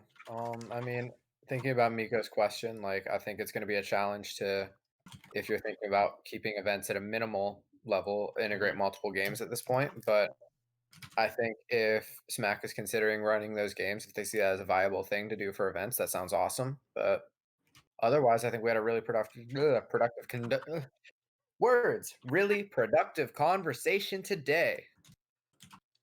Absolutely. I think it was a fantastic discussion. I'm honored to be among you all on the panel. I think each of you do so much for the community, and there's so many more in the chat who do a lot for the community. And just being at events or supporting events or just keeping in touch is all of that makes a huge impact. So I think that's really awesome, and I'm glad that this town hall was able to happen. But like I said, let's keep this discussion going. I think this is really, we have a lot of momentum right now. So I've been really fortunate to be here. Thank you, guys. Yeah, thank you for letting me be here. Thank you for letting me be your healthcare representative. I appreciate all of you who jokingly or with respect call me Dr. KO. It means the world to me. I want to do the best for all of you guys and give you the best information possible. If any of you have any questions, concerns at all, feel free to reach out to me at any time. I'm here for all of you. I'll put my Discord in the chat too, if any of you want to get in contact with me, and my Twitter. Absolutely. Anything else from anybody or from Squatch before we wrap up? I guess if everyone else is doing it, if you're interested in learning anything else about the FGCOC, I can answer those questions, but I'll put my Discord right there. And I should probably do my one plug is just, to keep up with what Team SMAK is doing. I'll make every effort to make sure we're disclosing what we're currently in the works on, or where we're thinking as far as when our next event will be in person. So if you want to, you can certainly follow us. Twitter is our most active. So it's PGH SMAK on Twitter. That is where you'll get our updates first and foremost. So definitely check that out, and just you can comment on posts, you can DM our account, you can also reach us at pghsmak@gmail.com, and we'll check that too, so that we can have a good discussion going there of any recommendations, things you want to see, things you don't want to see. We'll definitely listen to that. So that's all I wanted to share. And then to ask her, wow, that's answer and ask at the same time. To answer John Switch's question, I don't have a date in mind exactly for when the next town hall will be, but what I can do is I can send out a poll soon after this, asking when people would be most interested to schedule the next town hall. I do believe we do need to let time progress to see how things grow, but I will send out some polling on the on when the next one should be. I'll allow that also to my personal to-do here. But if anything else, that will conclude the Pittsburgh Town Hall on returning to in-person play. Absolutely. Yeah, thank you, everybody. Thank you for organizing this. Of course. Yeah, thank you, Squatch. Alrighty. Squad, chat, everyone, have a great night. Thanks, you too. See you guys. See you.